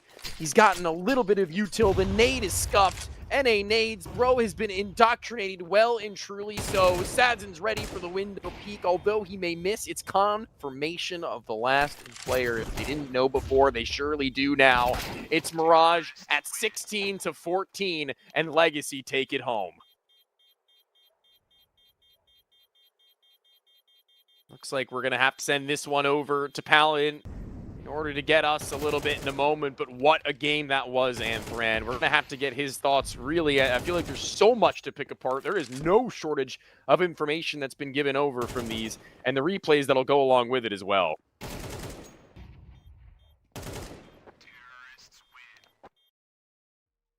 Well, no, I think it was just, I think it was a highlight reel of a game. Yeah, I mean, it was a sick game all around. Yeah, I think as far as things go, I'm disappointed that NRG couldn't actually get the ball over the line as far as that round 24 round really went through. And then once we actually hit overtime, it felt like you had specific players actually go towards the ascending side of the scale, with players like Lotto and Sadzin having a little bit more impact, and you had a downturn from players like George and OC, which was kind of disappointing that it happened to happen that way in that fashion. But overall, credit to Legacy for kind of coming out the better of a clutch situation. I feel like I was building a narrative in which NRG have been a little bit more of a clutch team as far as the last 3 months are concerned, but Legacy are a bit more on the other end, where when you get down to the brass tacks of these closer games, they've been on the other end. So credit to them to actually find that great round 30 call to kind of end it here.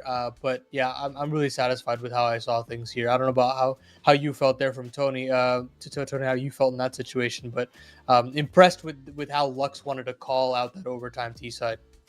Yeah, frankly, I was actually impressed with a lot about that game. As far as both of these two teams go, I think that we've seen, it's weird, it's actually really weird. I think we've seen a lot more from both of these teams that I was expecting, but at the same time, a lot less. It's very awkward where I've seen such high ceilings as far as the calling would have gone, but also to their, I guess, devil's advocate, a lot of timings kind of screwed up some of these rounds where they went haywire, because that's just a game of Counter-Strike. But yeah, I'd say the ceiling and the floor were kind of varied in this game. But I am very happy to see individual ceilings shine through, where George, him not being even really close to the conversation as a #1 player for NRG, that kind of really just shines back. Yeah, it's been a little bit of a problem, but you know what? We'll throw it to some highlights here and actually continue to break down this matchup a little bit more as our casters take a little bit of a break. And yeah, I think as far as the start of the game goes, I think Lux did call a very good game. I really did enjoy how he wanted to actually showcase this T side, where he was able to mix up the pace very well. Something that I really like about him. I think that the fact that he could get into this A bomb site straight out the gates in that third round call was beautiful to see. I really did like that. And then the slowdown right after, where they were able to get mid control consistently and put pressure on players like OC, players like Nitro, and George specifically in that mid crunch, to really make them uncomfortable in some of these spots. It was exceptional to see. Then you add in the positionings of players like Lux, players like Dumao, getting in the window on a repeated basis. It looked like they really had NRG's number throughout. It was even this 3v5 felt like the round that would kind of determine how dominating that their T side would look, and clawing this back in this fashion.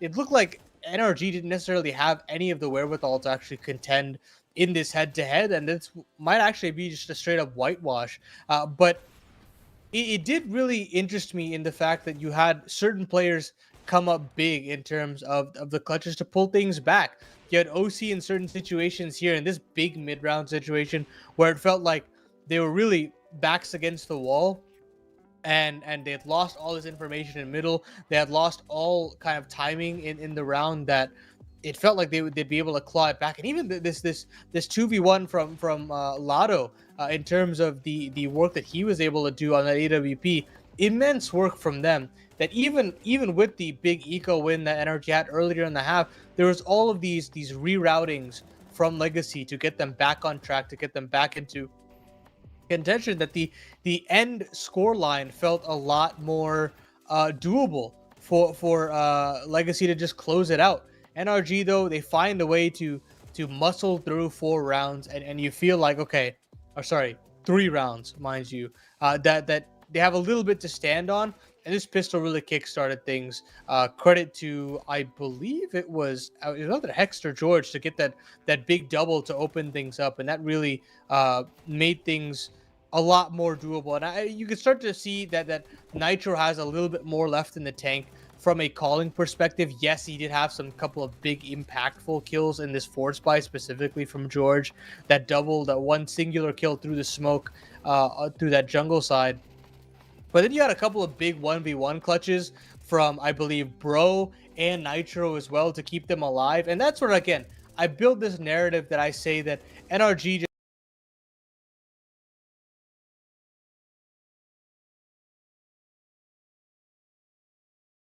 just thrive a little bit more in the chaos, can fight out these 2v2s, these 3v3s, and that's why they're the better team and they'll win the map, is the kind of narrative that I was building as I was watching this game take shape.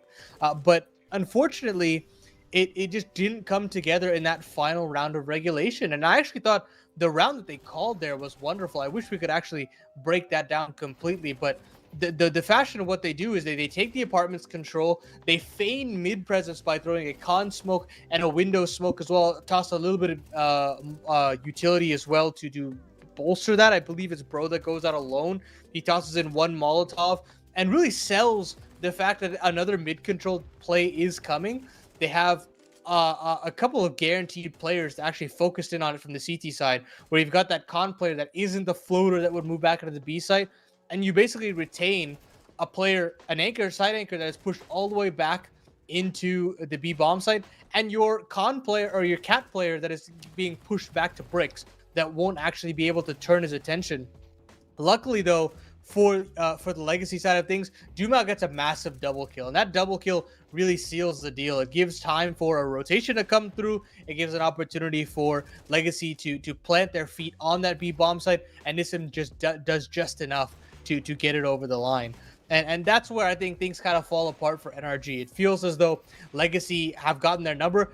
Legacy, specifically Sadzin, on that CT ticket booth, had so much impact throughout the half, getting constant multi-kills to shut down the round, especially in those late round situations where you feel like Legacy, or rather NRG, can claw things back, make things a little bit more doable, but he just found a little bit more impact compared to OC, getting that incredibly important multi-kill to seal the deal. And then from then on out, NRG had their little sputters of life to fall back into place, but I think this round 30 call was a magnificent one from Lux, where they actually, again, it's another bit of feigning of mid control, but this time they're just pacier on their actual phase 1 of how they want to approach it.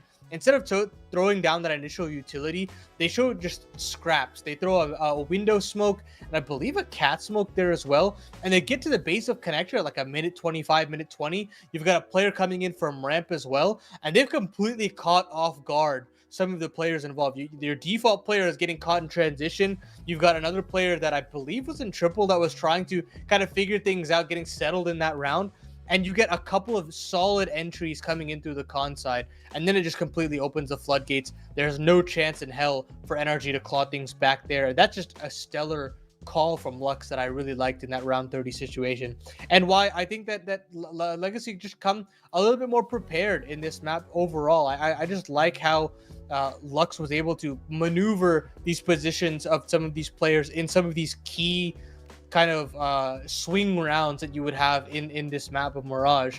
And Nitro just didn't have that little bit of gumption on the other end once we moved past the round 24 call that he had, that I honestly argued should have won him the game, but couldn't have done it at the tail end of it all.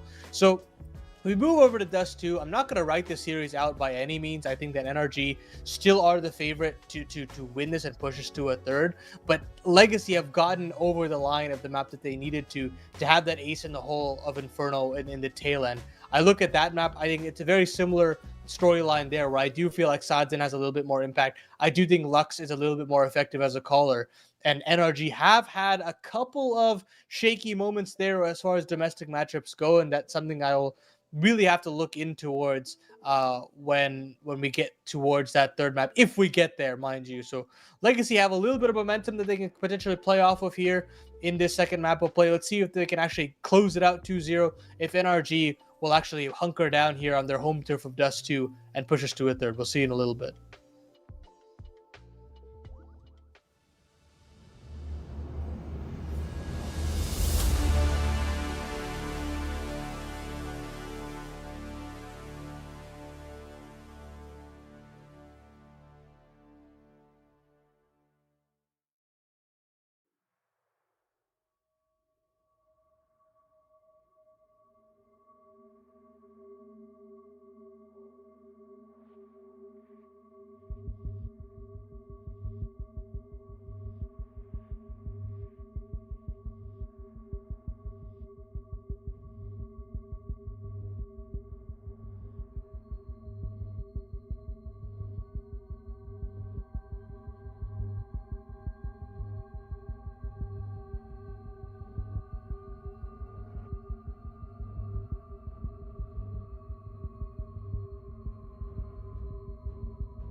Welcome back to the grand final between Legacy and NRG. We had our first map going 16-14 in the favor of the Brazilians, but now they go towards NRG's home turf of Dust 2, in which I still feel as though we've seen enough out of the American side, or I guess the European infused American side, to say that they've got a little bit more to give in this series, and that's not all doom and gloom just yet, Tony.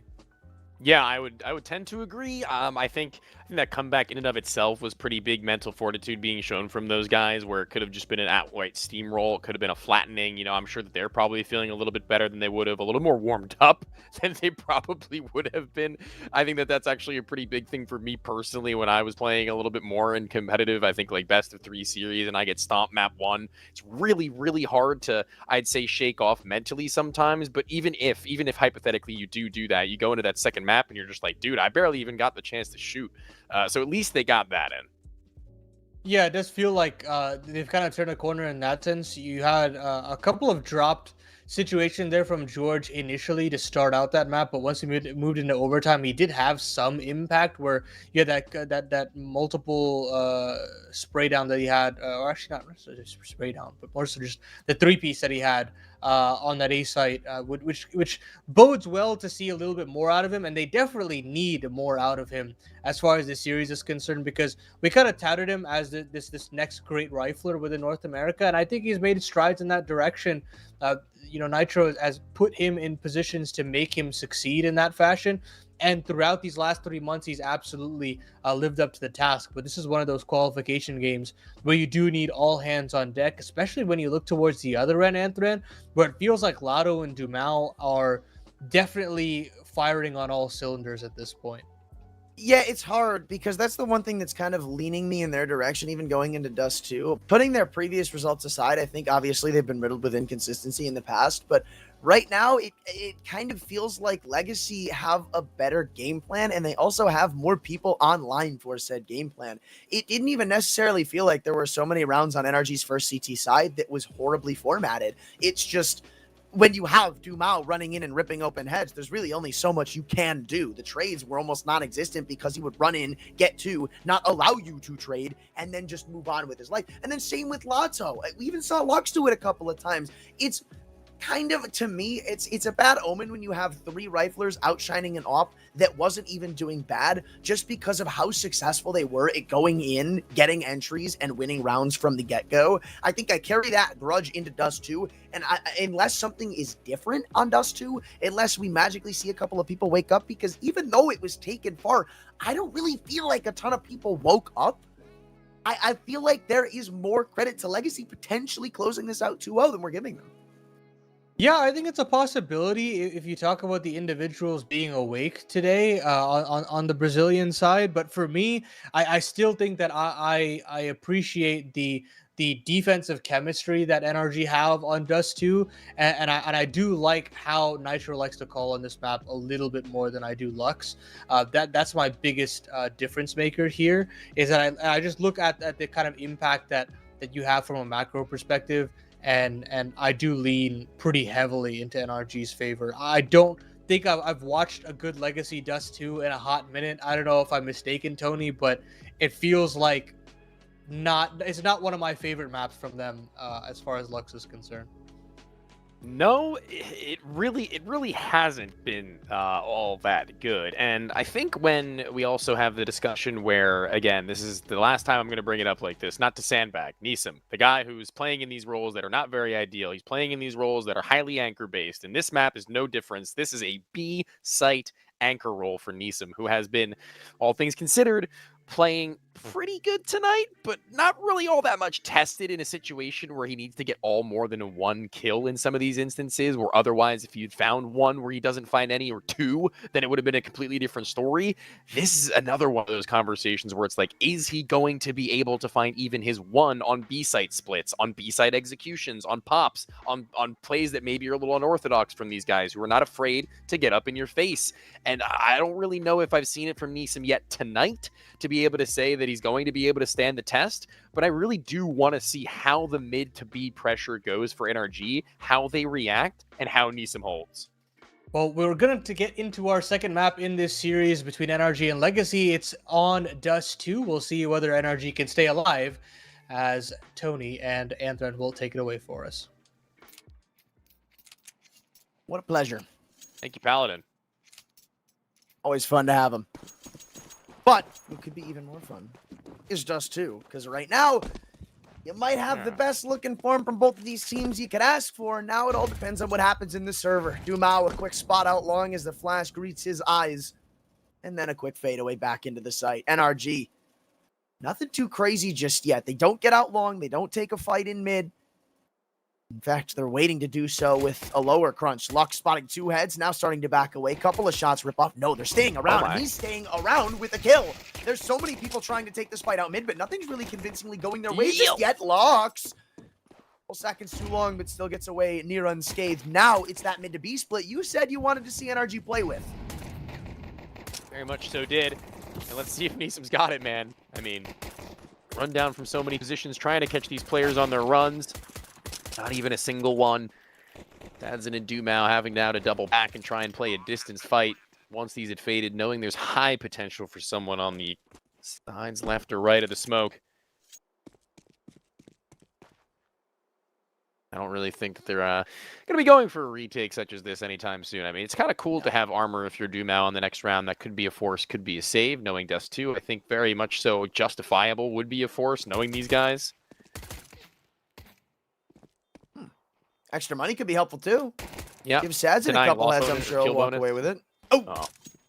Well, so much for that armor. Okay, quick point we mentioned is now gone.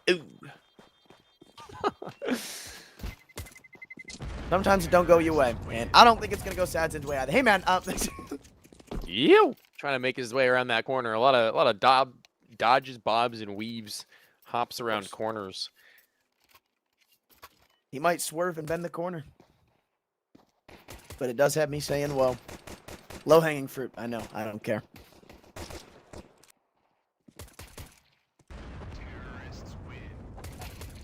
Oh. Well, looks like we've already started off in our conversation with the right foot forwards as far as NRG is concerned. Just the win. Big victory to start with. Neesum unable to look straight up, a vertical fight that isn't very familiar to him. Bro, covered by the box now, dropped down. They're still not really in great health and running into the molly. It's bounced off his body at 2v3. That's the bomb! That's the bomb! George is there. They may have the bomb, but what they need is to kill Lotto and leave this only to Lux without any armor. I mean, you gotta take the fight head on. And they're taking a lot of time to navigate this. Ooh, I actually love the way Lotto's playing around. Bro, very low and isolated in tunnels. Lux knows there's going to be an extra presence coming back from mid. So now the only question is timing. We saw a lot of elements of timing in that first map. And again, we'll see it. But Lux was at least right on the idea of when it was going to happen. Just not the how in the execution. There were still windows there too. He gets that kill on Bro, drops down into the trash bins. And maybe you could make more of a commotion. But look, 2 kills. The Peekaboo champion of 2025. And unfortunately, he's not taking that from me. Is that you're the Peekaboo champion of 2025? You know why you didn't know it? Yeah. Oh my God. Yeah. And now I see it. Elbow with the Peekaboo. You did it. You did the thing. Yep. Very well done. I applaud you. That's right. See, Bro is wasting no time getting down into lower with this AK-47. Self-flash, fight up. Lux is blinded, drops the nade of his own, and that's more substantial as far as damage exchange would be concerned. Needs some left to play close up in the tunnels to try and listen for whatever audio cues he can. Maybe even number of footsteps. You know, numerous T's and tons would be big information for them to play for. And a burnt-out Bro is just taking piece after piece and found really nothing for all this running he's done. Sadson's been flirting with throwing a nade like directly where Bro is going. But yeah, you're right. Quickly extinguished. There's that nade. Oh, I thought it was right on top of him. Wait, too, really? No. Yeah, they get bounced back off of Xbox. Just didn't go high enough. Unlucky. He had the right idea, but now you look elsewhere for the opening pick. Maybe up Cat, who knows? But more likely, if anything, is probably out long if they do end up going that direction. This is another one where the pace isn't necessarily all that crazy, and these are the moments where I really start to favor Legacy, even without a ton of utility to help their cause right now. There's only one smoke from NRG's rankings, and there's still 2 at B. Now, got to get a little bit of information. They're playing blind on that front in this round. Legacy, they know there's a smoke in. They know you're probably going to end up going B, but the rotations aren't necessarily adequate just yet, and the lineup was there, but the kills just aren't through. A smoke. There's the kill back from Lux, but Nissim, I mean, you're right on the head. Falls without so much as a peep on that B site, and with it, the round goes in the books. It can't happen. It simply can't. And it can't happen across a number of maps. It can't happen on this map at all. Oh. They're going to be able to get kills, but still a precarious retake with one singular flash. It's Sadseam who's going to have to be the mastermind to set it. But Nitro is in a really bad spot if they were to double back through tons, but they won't. They don't have a kit. They can't say that there's on the shadow of a doubt that they would lose out. That'll cost them. Third round for NRG, and they're probably wiping the sweat off their brow, given the fact that it could have been a little bit hairier than that.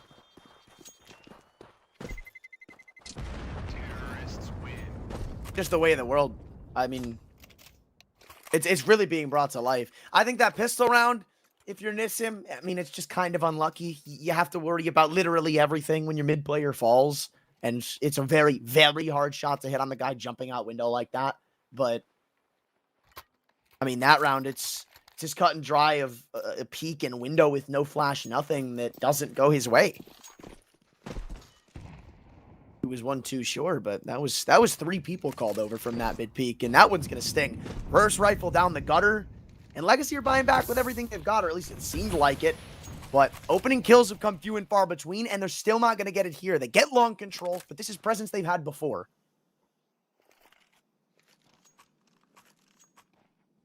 I want to see how long NRG actually commit to going for a long space, or if they leave George to lurk. It wasn't really doing him a whole hell of a lot of favors over on Mirage's east side at Palace, but maybe with the turn of nature of this game as it's already been, that can shift. Bro, playing for himself up at Catwalk, very much so unafraid of going further beyond.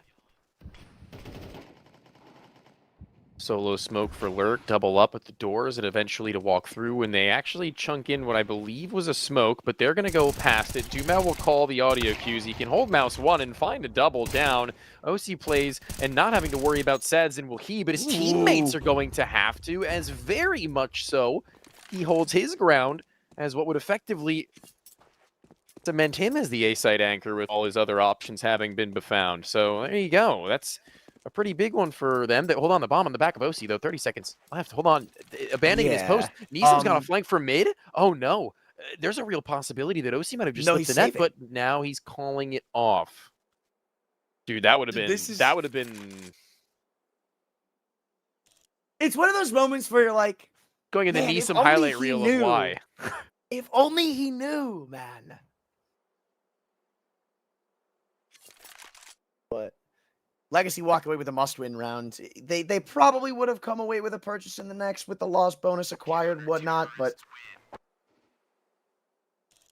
it's just when that momentum really starts to get out of hand that I'm worried about. And they finally do get an opener via the hands of a Dumao spray down. I'm seeing shades of Mirage in that sense. But also the first time NRG have gone out long, they've still convincingly usually taken mid in the mid round.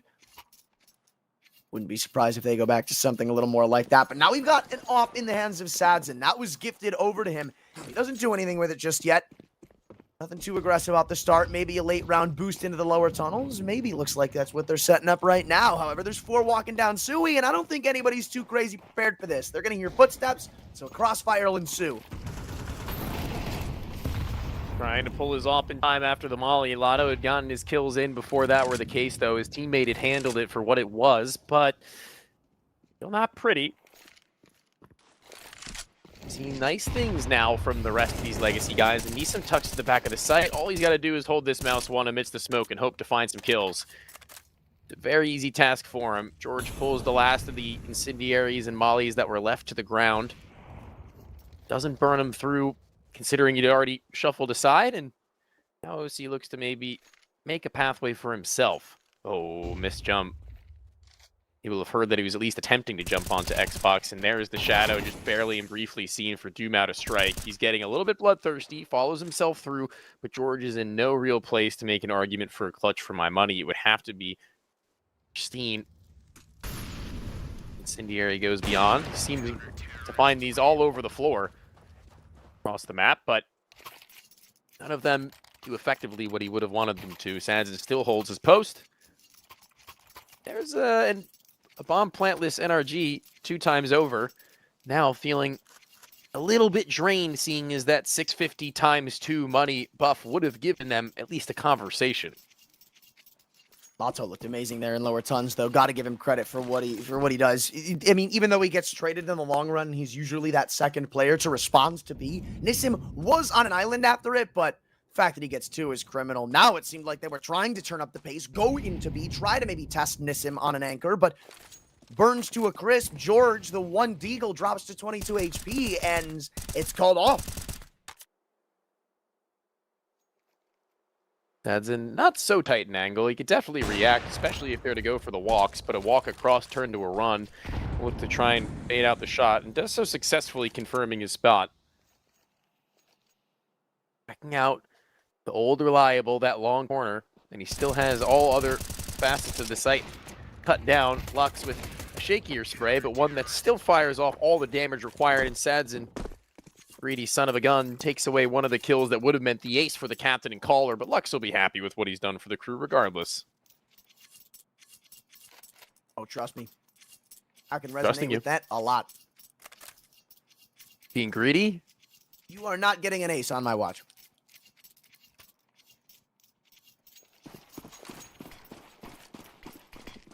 I gotta get my EQ somehow. Simple. Cut and dry. Ooh, nice little boost coming up from Sadzin. You gotta watch out here, buddy. I mean, you can only imagine, right? Eventually, OC's going to cross back. He knows this is smoke, but wise enough waits. And that could have been even bigger because that's the bomb. You know somebody's got to go back for that. But all's well that ends well. They again look to try and take mid in the late round. And you still got to worry about this off. Posted on Sadzin. A shoulder, but no kill, and he falls back.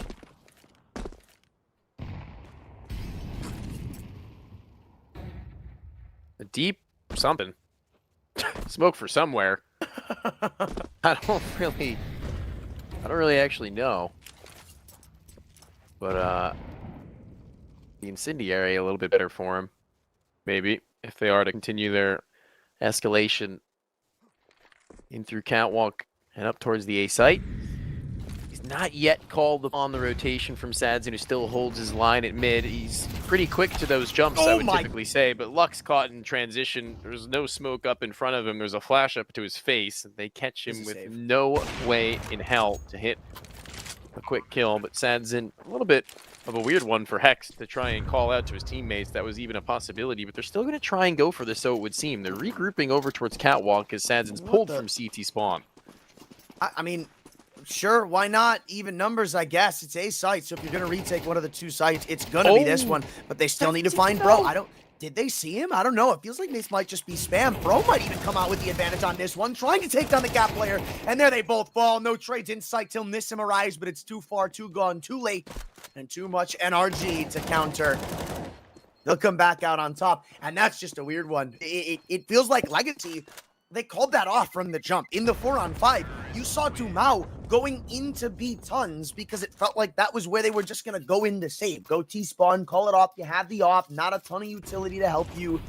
And even after they get this kill in CT, you can just see the way they shift around the board. It takes them so long to even consider going back into mid, coming back in for this retake. It kind of feels like there's not enough time left to really get your wits about you and go back in for that.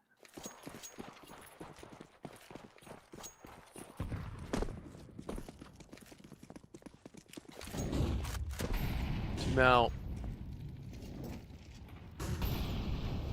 once again, tasked with, as one of their most impactful individual fraggers, trying to stave off long, while all hell breaks loose in the mid portion of the map. Pretty hard to suffer having to, pull yourself off from long on a timing where you might be lurked out on, or maybe you're just such a disadvantage to where you find your options and, frankly, probabilities of finding enough kills unlikely. This time, though, oh, I thought it was going to be a little bit more damaging onto Bro, but just damaging enough to where he's within the one headshot potential, and Nitro even more soft than that. He's been weakened and stuffed by smokes and another HE to the same place. It's Nitro who's suffering.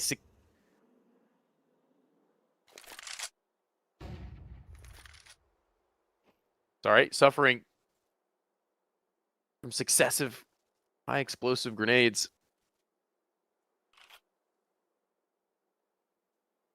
I mean, I don't even know what NRG want to go with here. They've gone a couple of times with these late mid to B takes.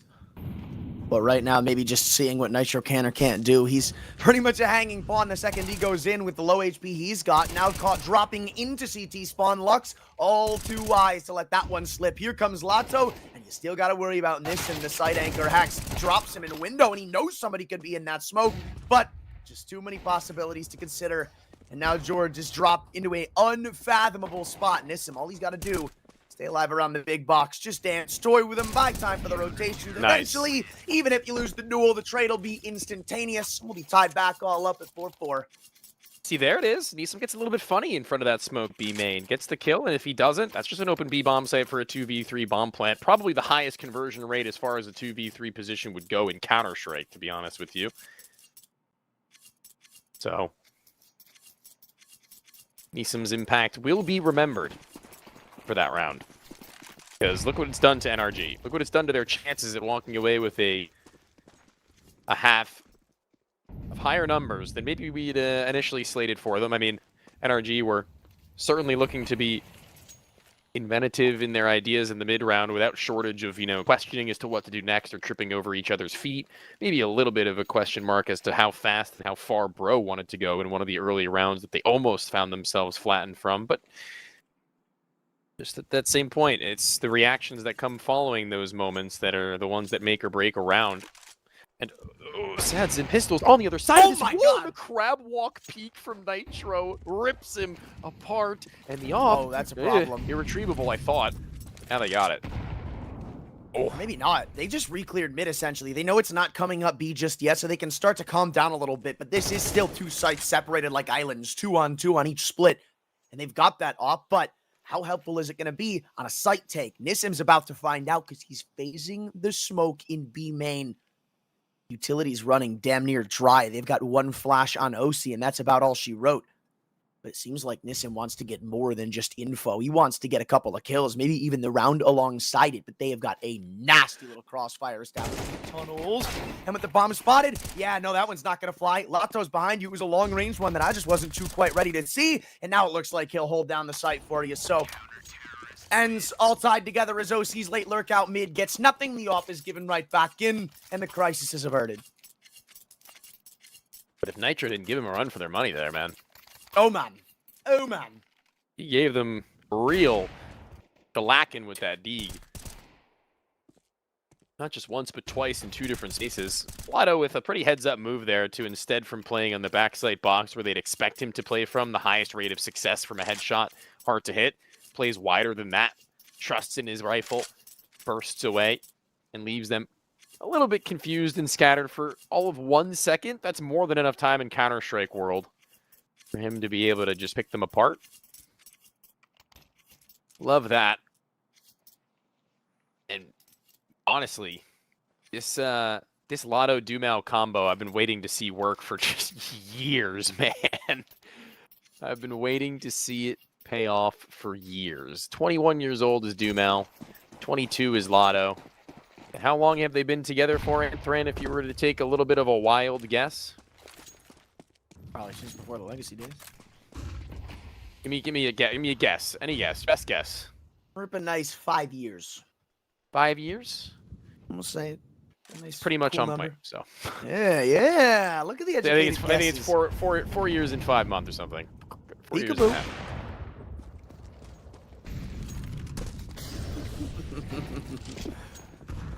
A lot more condensed is this one from NRG, not spreading their wings out too much, instead trying to quickly get up catwalk, push down the faces of Legacy, which doesn't work all that well just yet.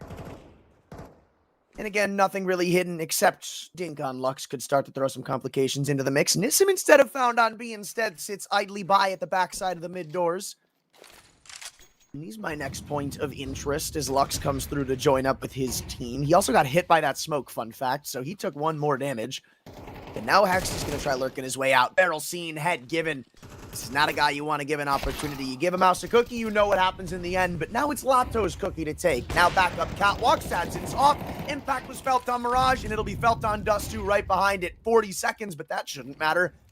What does is the utility still left in play. Sadzin still trying to find picks apart on Catwalk. You got to fight on your own 2 terms, buddy, because that Molly's not going to let you get back to safety. When you look at the health, you start to get a bit worried. Lux calls that both of them are on site, screams for Lato to rotate over. They're going to take the fight to him. He'll tuck into elevator, but there's no util on Cat just yet. Still hears them pattering around. They refuse to go for the plant. Lato, if he dropped the planter, could have been big news. Now you've got to worry because he's gotten off it, and OC's health might not really matter all as much. Lux trying to go for a spam, jumping around. It's chaotic again, but eventually OC up high wins it because of the high ground and ties us back up once more. May the 4th was just a little over a week and a half ago, Antran, but don't underestimate the high ground. It's the revenge of the 5th for NRG in that one, as they put that on the board. They look to tie this game up, and they look to give us more of a conversation as the Dust 2, but one that should maybe have never have been in the first place. Legacy had kind of put them in their place for a time beyond. Lux, doing a little bit of a trick for us there. Look how high I can jump. Not sure, maybe it's a mouse issue, malfunction perhaps.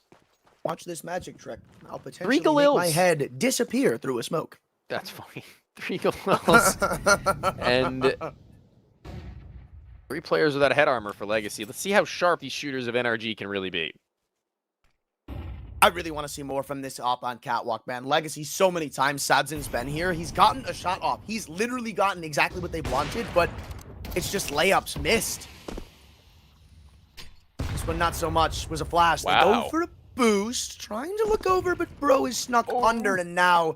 yeah, that's a little too much of an audio cue to give away. Good flash, but Dumal, we saw him here a couple of rounds ago. This time, no dice. Sadzin turns around from Car. He's the only one hanging on to this. He and Lux, they're the only ones to answer for an A-site defense right now, and Sadzin's got so much on his plate.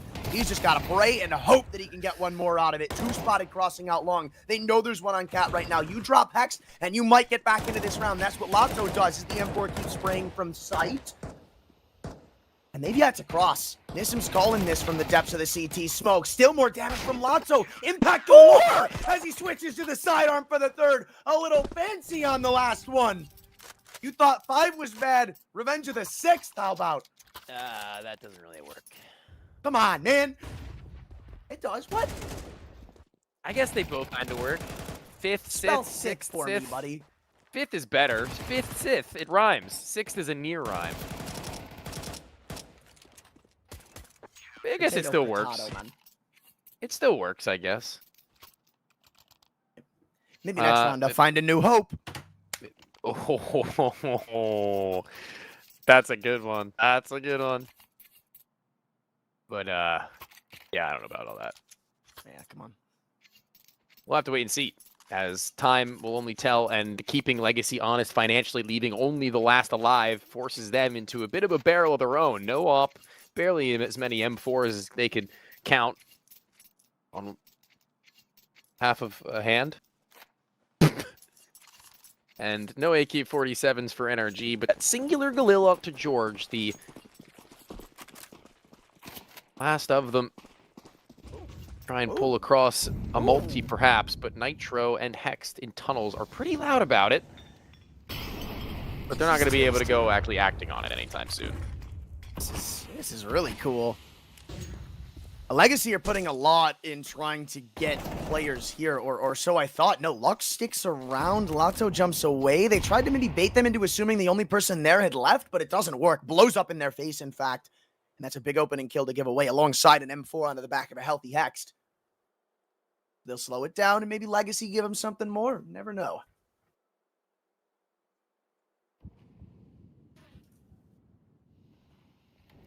Bomb still halted just outside of B-Tons. Playing it low and slow is Bro. That was completely on the fly, by the way. It just so happened that for his name to be Bro, to be honest. So thanks for that. Thanks for putting your players in right places. But I guess I would have had a 2 out of 5 shot with Nitro also. But either way, they're just kind of sitting on their hands right now, and I don't know how long they can really afford to do that. How can Sadzen afford to burst and miss that many? A kill would have been beautiful, but you know what? Nisam's got Lotto here, and I almost guarantee they're going to go for the mid to B. And there are a couple of low players, but again, this is all coming down to timing. They'll be bursting out through the doors. Yeah, it's just not going to fly. They know Nisam's going to smoke. He's done this too many times. Yeah, this one's kind of all over the place. I mean, that was a crazy long commitment by Sadzen. I'm just going to be quite frank. That was a head scratcher. I mean, Dumont might get a kill or two out of this too, but like, as for actually winning the round, that's... Lotto was afraid of like Tech 9s and a singular FAMAS that hadn't been reloaded yet as far as holding from the window would go. Didn't even want to go for a single kill before dropping. I mean, he kind of wanted to on the re-engagement. He second-guessed himself, but it was never really, you know, full faith. It didn't really look like he was swinging with the confidence you need to make plays like those work. NRG went out the round, and we go into this next half with a clean slate, effectively, for both teams. Is this what you bargained for, sir?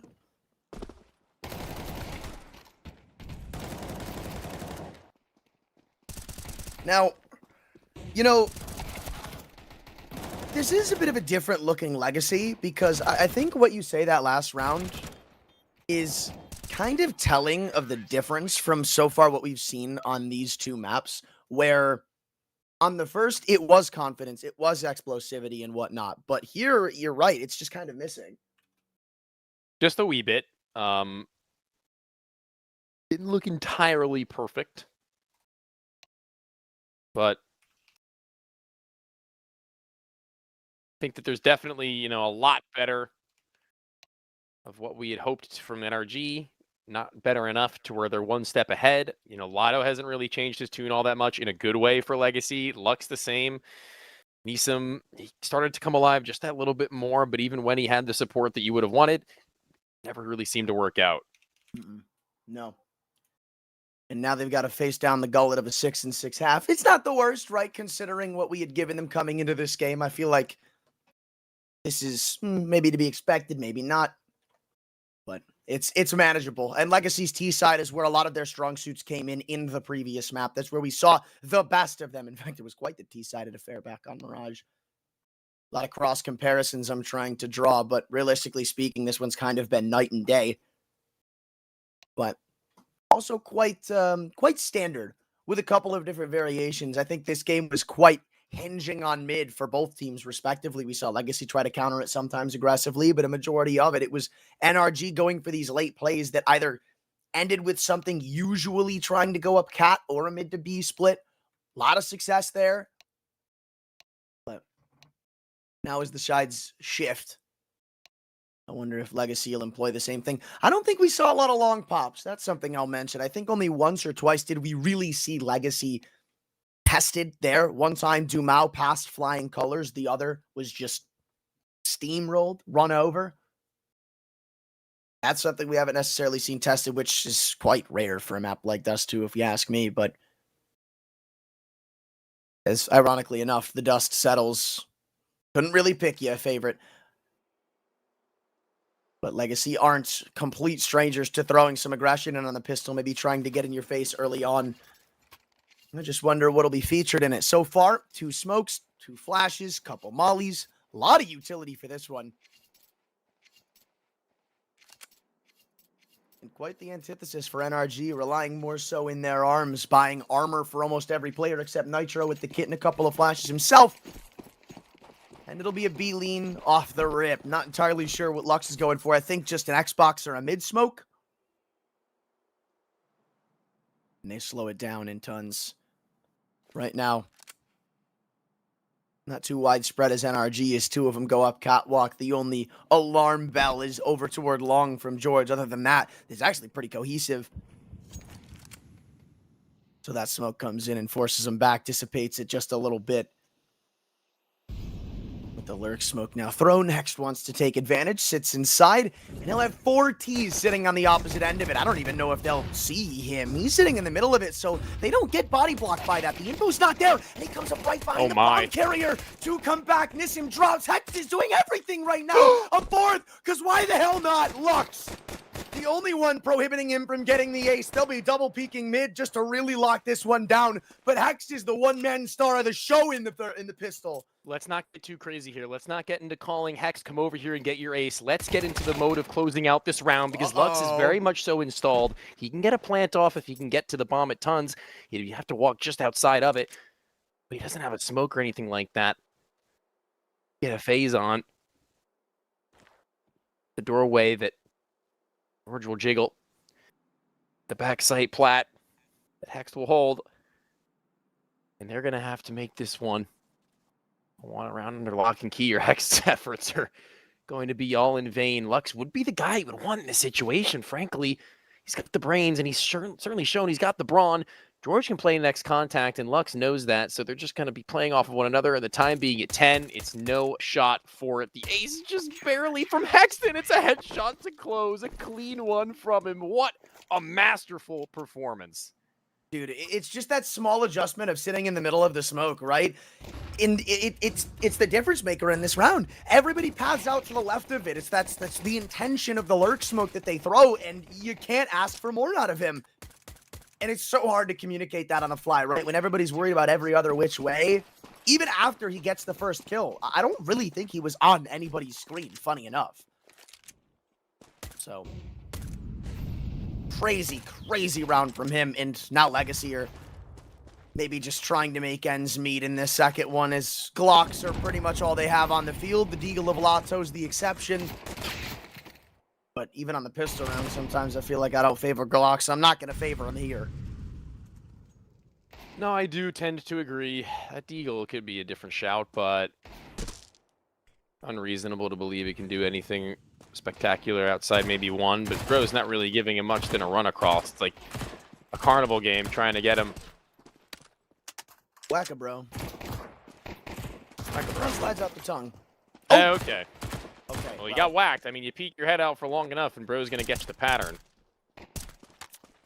Surely there's not another in sight, though, right? I do feel like they're playing very cautiously around this Deagle and giving it a lot of respect. Finally, OC puts that to rest. And it's not like Lux can really do much with this. The bomb's all the way back in spawn. They didn't really think they'd get that far. So, long retrieval mission to get that. Maybe the Deagle as well. Who knows? Actually, no, I do, because it's guarded by George. So, changes Glocks, because why the hell not? You're saying my name a lot. You're adding all these adjectives in between, and it's pretty cool. Free publicity for me. Of course. You're There's going no to way you highlight haven't reel, done buddy. that before, right? There's no way you haven't done that. Said why not? Like me? No, I mean, like, you know how people normally format their names, just like first name, alias, last name? What do you mean? Like, for me, it would be like Willie. Vitali? Yeah, kind of, yeah, like that. That's my name. Yeah, Y in parentheses, the hell, out of parentheses. Oh, no, that'd be funny. Yeah, you're welcome. Royalties, buddy. Chop, chop. Hey, you're getting paid squat. Just as OC might, if they end up actually floundering this round. He's been dispatched of pretty quickly, and actually pretty quickly back to it as Lux is trying to make a greater difference than maybe he had to. They knew that George was here seconds ago, and Neesum's just going to continue to fly up, and I don't blame him.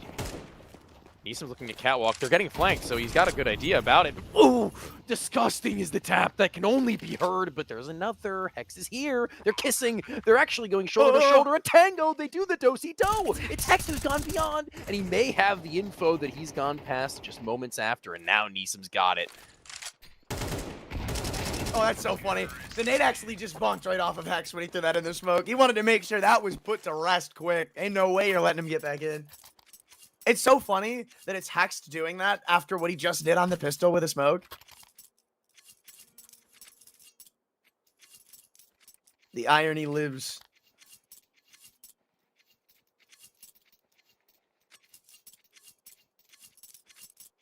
Oh, well, though. And now we really get to see what I'm kind of worried about for this Legacy T side, at least for NRG's behalf, is what do you do to stop the individuals like Lotto and Lux? I mean, I think bar for bar this series, there's really not been a ton when they have an AK in their hands. And this kind of feels like the same deal to me. We start with practically a running dink out mid. Then, yeah, sure, Lux probably overchomps on the bit a little too much on Cat, but pretty much everywhere you look, it's Legacy running them down to get these advantages. It's nothing crazy, but two men going up and saying, let's just get a trade.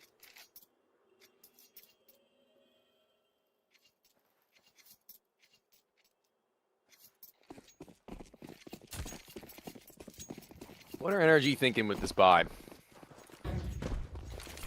Smoke from spawn to long. A little bit delayed. It actually might have missed. No, it did miss, I think. Looking on the mini-map on the radar, it looks like it's hit. It's like way too far. Improperly. It's like over to the box that's inside of long doors. So it's not volumetrically spread the way that they anticipated it to, and Nitro now needing to play accordingly and call over the troops a pistol down below. That's all. The Cat reinforcements are there. Getting a little bit dangerous with that scout is Sadzin, and leading them to at least now know that there's no op. So, I mean, that's a pretty big silver lining, I think, for NRG as far as being able to take more deep swings would go. Unless you're Nitro, who just swings in front of the smoke and gets caught by the clip of the scout. And Dumau's already spread around the side of it. He takes the shot directly through two of them, and a perfect spray to OC, who had no chance. And it's just more smoke spam on top of that. Hex can't even get away from Gandalf. Just dropped by Lux. Don't even need vision. M4 of George. No man's land to CT, and they give him 2 kills back. Rounds back on. Sadzin says, hell no. But in comes Bro. A winnable 1-on-2 from behind the catwalk smoke. Dumau suspicious. So Bro takes a long-winded reroute. Or does he? Fakes it out by jumping away. Maybe make him think it's a save. Going back toward long. Whatever the matter may be, they'll get Sadzin on an AK finally off of the puny sniper and play together on headshot. Okay, head given, Bro. He's got health to play with here, man. He wants to take this fight, and they're kind of giving him exactly what he's looking for. These head peeks, the opportunities. One bullet in this round turns butt up, and that's exactly what they're about to potentially do. Dropping into CT, though, with no kit. I think he's going to call this one off. Yeah, eventually time gets the better of him. Tries to hold the cross back on long. Sadzin says no again. And all's well that ends well with an 8-8 tie. That's their bye, too, so NRG are likely forfeiting a lead.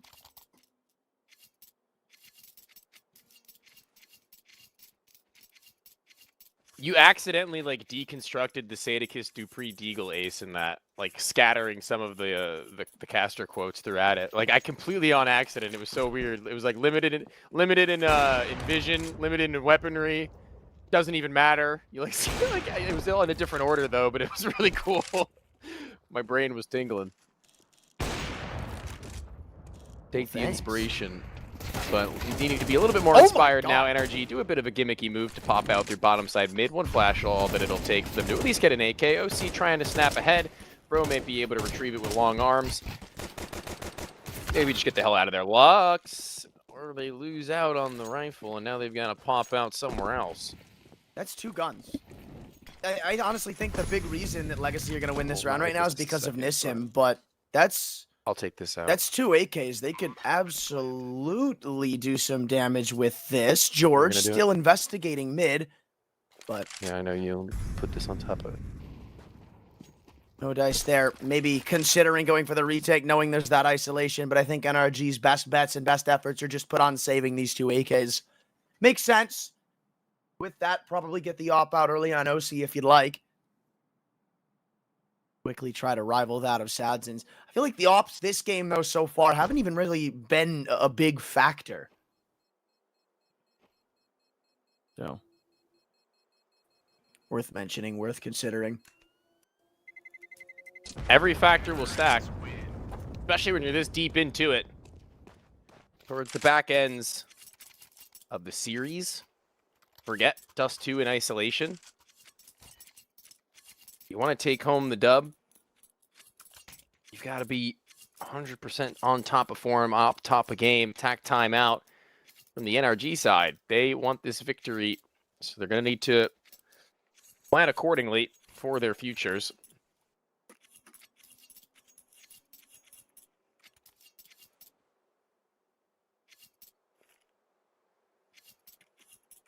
Yeah, no up on OC. Well, all right. I actually think this is a huge round. If NRG can't start to step back up to Legacy right now, then Money's going to be bad too. everything kind of goes down the drain. Almost must win, I'd argue. So, potentially do or die territory, or getting really damn close to it. I'd say definitely actually to build off your point, because they lose here. I mean, you know, the loss bonus isn't, as far as I'm aware, like sublime, if very high at all. I think it's like what, maybe 2 to turn 3 rounds now. I think it's 3. I think this is the 3rd round. 4. Maybe 4. Yeah, I guess that'll be fine, but it's going to be a double save at that rate, and be some very good entry point. Sadzin not able to swing out wide enough for the next, anticipating a swing further beyond, and actually reads the situation appropriately, but can't catch the kill. That's one of those shots that, I mean, feels like you got to hit it, but you also give him some slack. It's kind of hard, right? You knew there was one on the right. You couldn't entirely just post on the left. Damned if you do, damned if you don't. But it's an opening kill out long that goes pretty much misguided. Now they have to look elsewhere. What could have been potentially the round ender now starts to get a little more interesting. Dumao, he's already crept out through the doors, and they've got Sadzin's off beside support. This is all a game of smoke and mirrors, distracting the B players, trying to pull them into uncomfortable angles. Dumao is going to be the first taking contact. Hextad spotted. And that's likely the last defender toward B. Lato still taking his time to move out, and they pick off OC all the way at A. What the hell do you want to do with this round? Nitro says, you just wait. Because what I want to do is win it. I don't think you're ever clearing this too. Lato suspicious again. What? No way he'll clear that. Shut your mouth. Hex teed up for the clutch. He knows where every single solitary member is. And forces one back with a molly. Picks up another in CT. It's a hell amount of utility just stacked up. Nades raining in. Bombs should go down. 5 HP. Lato lives. And Hex is still got to try and pick them both apart. But Lato, it looks like he wants to take a fight. They're going to allow Hex to come back into headshot. This is a bad idea. Or maybe not. Lux was holding it well. I was not confident in letting Hex have that angle when he's playing with fire. But they are, and they get 10 off it. If Hex had thrown it on the same trajectory as the first AG, he would have found it, he would have stopped the bomb. And I don't know what the time was, but it couldn't have been good. His teammate was on the all the way deep ends of the catwalk. Oh, wow. That stings. The change that this game could have been, man.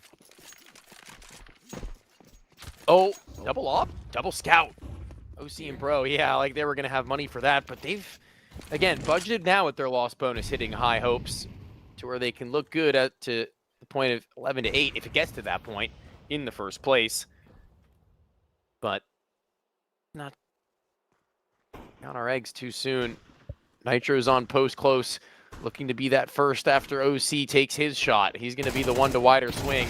Not eliminated as the first, but there's Nitro. There's the snap in. There's the rifle pop. There's George's impact. And there's a double back from Lotto and Dumao, the earlier who's been befallen, and Sadzin never leaving a stone unturned, never finding himself caught off guard, so it would seem, at least as far as what he's anticipating around each corner. And it's NRG members that he finds floored. It was 8-6. 5 in a row from Legacy has started to shell shock the defenses of NRG. A 3-man cat stack in the last round looked good, fell apart. And again, I draw attention to the individuals of Legacy who have done so much for them this game. Quick entries every round, and guess what? You might find another Sadzin. A tray full of food, that being potential kills, doesn't even bother rattling off a shot. Takes the info with glee, and they go into mid. Oh, but George is getting close. Real close, in fact. So much so that I'm actually a bit worried. So he'll tiptoe back out to a more safe angle.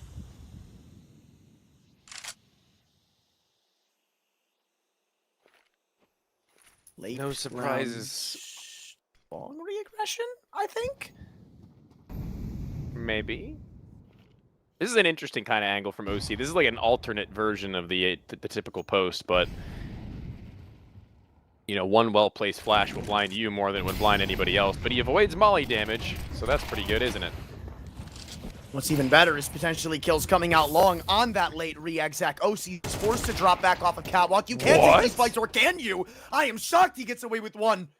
Trade from Nissim, and he's still trying to take fights up cat. There's still so much more left to be played, says NRG. A double molly in CT. That's how you know comms are getting chaotic, but the aim just way better.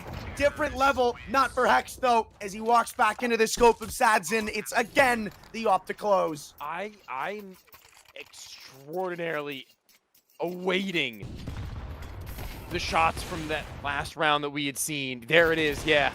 All of them, each and every one of them look to be stunners. This one from Sadzin up close and personal, quick flick, and the last one, so cerebral has Sadzin been. And this is the moment to shine. The last round that they would need. He might miss the shot through the doorway, but it will not matter, for the grand scheme of the round is still on. We've yet to see a B test from Legacy beyond the pistol after that went haywire. They've been completely laissez-faire. Now they're going to try to change it up a little bit. Hex, the first caught instead of the man trying to clutch. And a double tap out the long door says night-night. NRG, a 5-on-3 B retake. Used to be crowned one of the hardest sites to get back into in the game. Well, guess what? You've got only 2 players to do it with, and no util.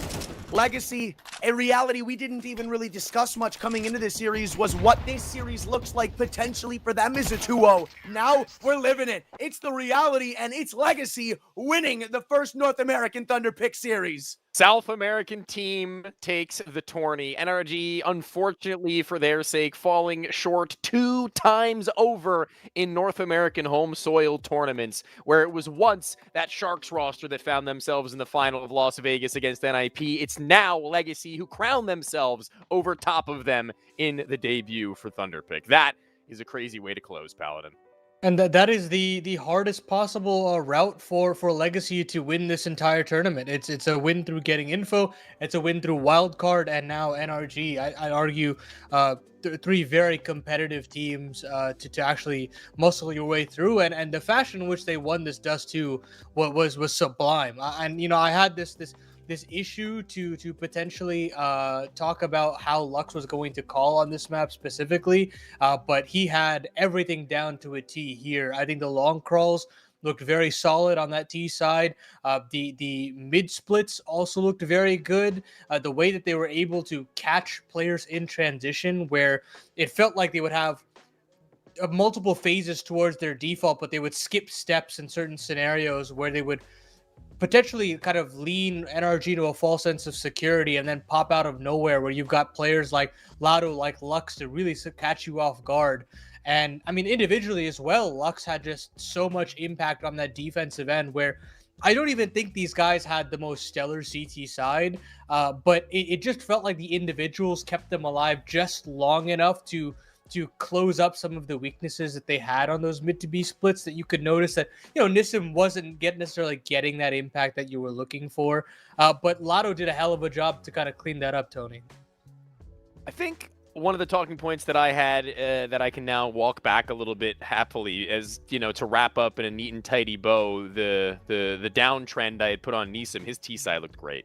His T side looked so good. He looked like he was constantly playing big parts in their openings towards particularly that A bomb site, consistently finding at least minimum 1 kill on the walk up, where sometimes you were getting 2 out of the guy. Where on that last round, I believe it was either the last round or the round before that, he had crapped on the guy at car. There was no chance that guy was getting back into the site, and it was a tap, a 1 burst shot where he was focusing the player at CT spawn, and it looked like that this was a Nissim unleashed towards the end, where that's the kind of guy that I want to see. I want to see the animosity out of an animal in his own right, and I love to see him popping off, especially when they need him most, given that his CT side wasn't perfect. That is how you wrap things up, very much so as far as a storyline for him would go.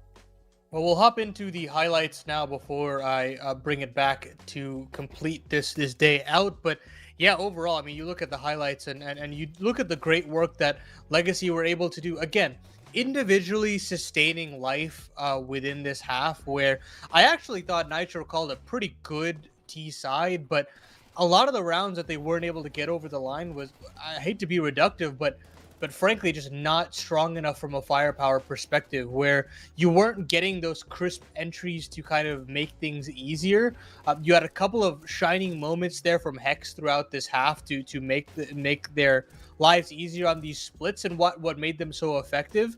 But I mean, there were so many situations where I felt like Nitro had gotten that seesaw timing of, either a cat split or a mid to B split very well, but they just weren't able to get the necessary kill to kick things open and really get them in the right position. You had these nicely timed crisscross smokes that also got hexed activated in those middle openings, and I did feel as though, again, getting them in the right place at the right time, that's Nitro's job, and I think he did that to a good enough job. But I unfortunately just didn't have enough of that opening oomph to get them over the line.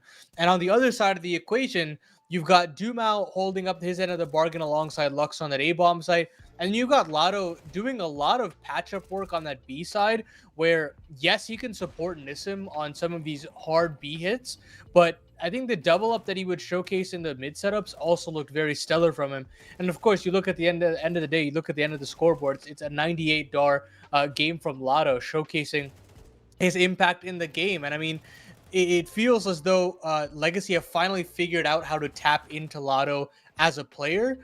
It felt like they were kind of using him as the Swiss Army knife to kind of plug a lot of holes in the defense, and honestly offensively as well, that I didn't necessarily think they were using him to his fullest extent. They were giving Nissim a lot of freedom, but now they've kind of tightened up the ship a little bit more. And yes, Nissim still feels on an island in some of these situations, but he's got a little bit more support. And I think you're getting a little bit more impact out of Lotto. And that's the biggest thing that I'm looking towards is, yes, it's not necessarily the Dumao show anymore, where it used to be. I felt like where Lotto was kind of that like second star, but I think the role has kind of slowly shifted the other way, where now Lotto is being given a little bit more breathing room, a little bit more time to shine in the spotlight. And I think he's doing a lot more with that. I don't think he's jumping the gun if things don't work out in his favor specifically. There were certain maps where I think Ancient specifically that jumps out to me in Legacy's previous series, where Dumao was given all this control over in the middle position and forced to find openings and timings to open up that part of the map.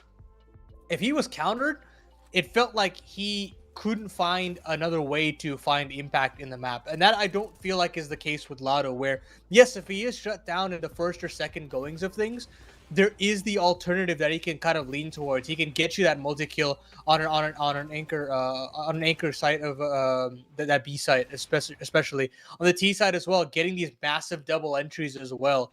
You can start to see just how much Lotto can do with how little he's given. And that's what's really impressive to me, is that now you've got a much more reliable star to hang your hat upon.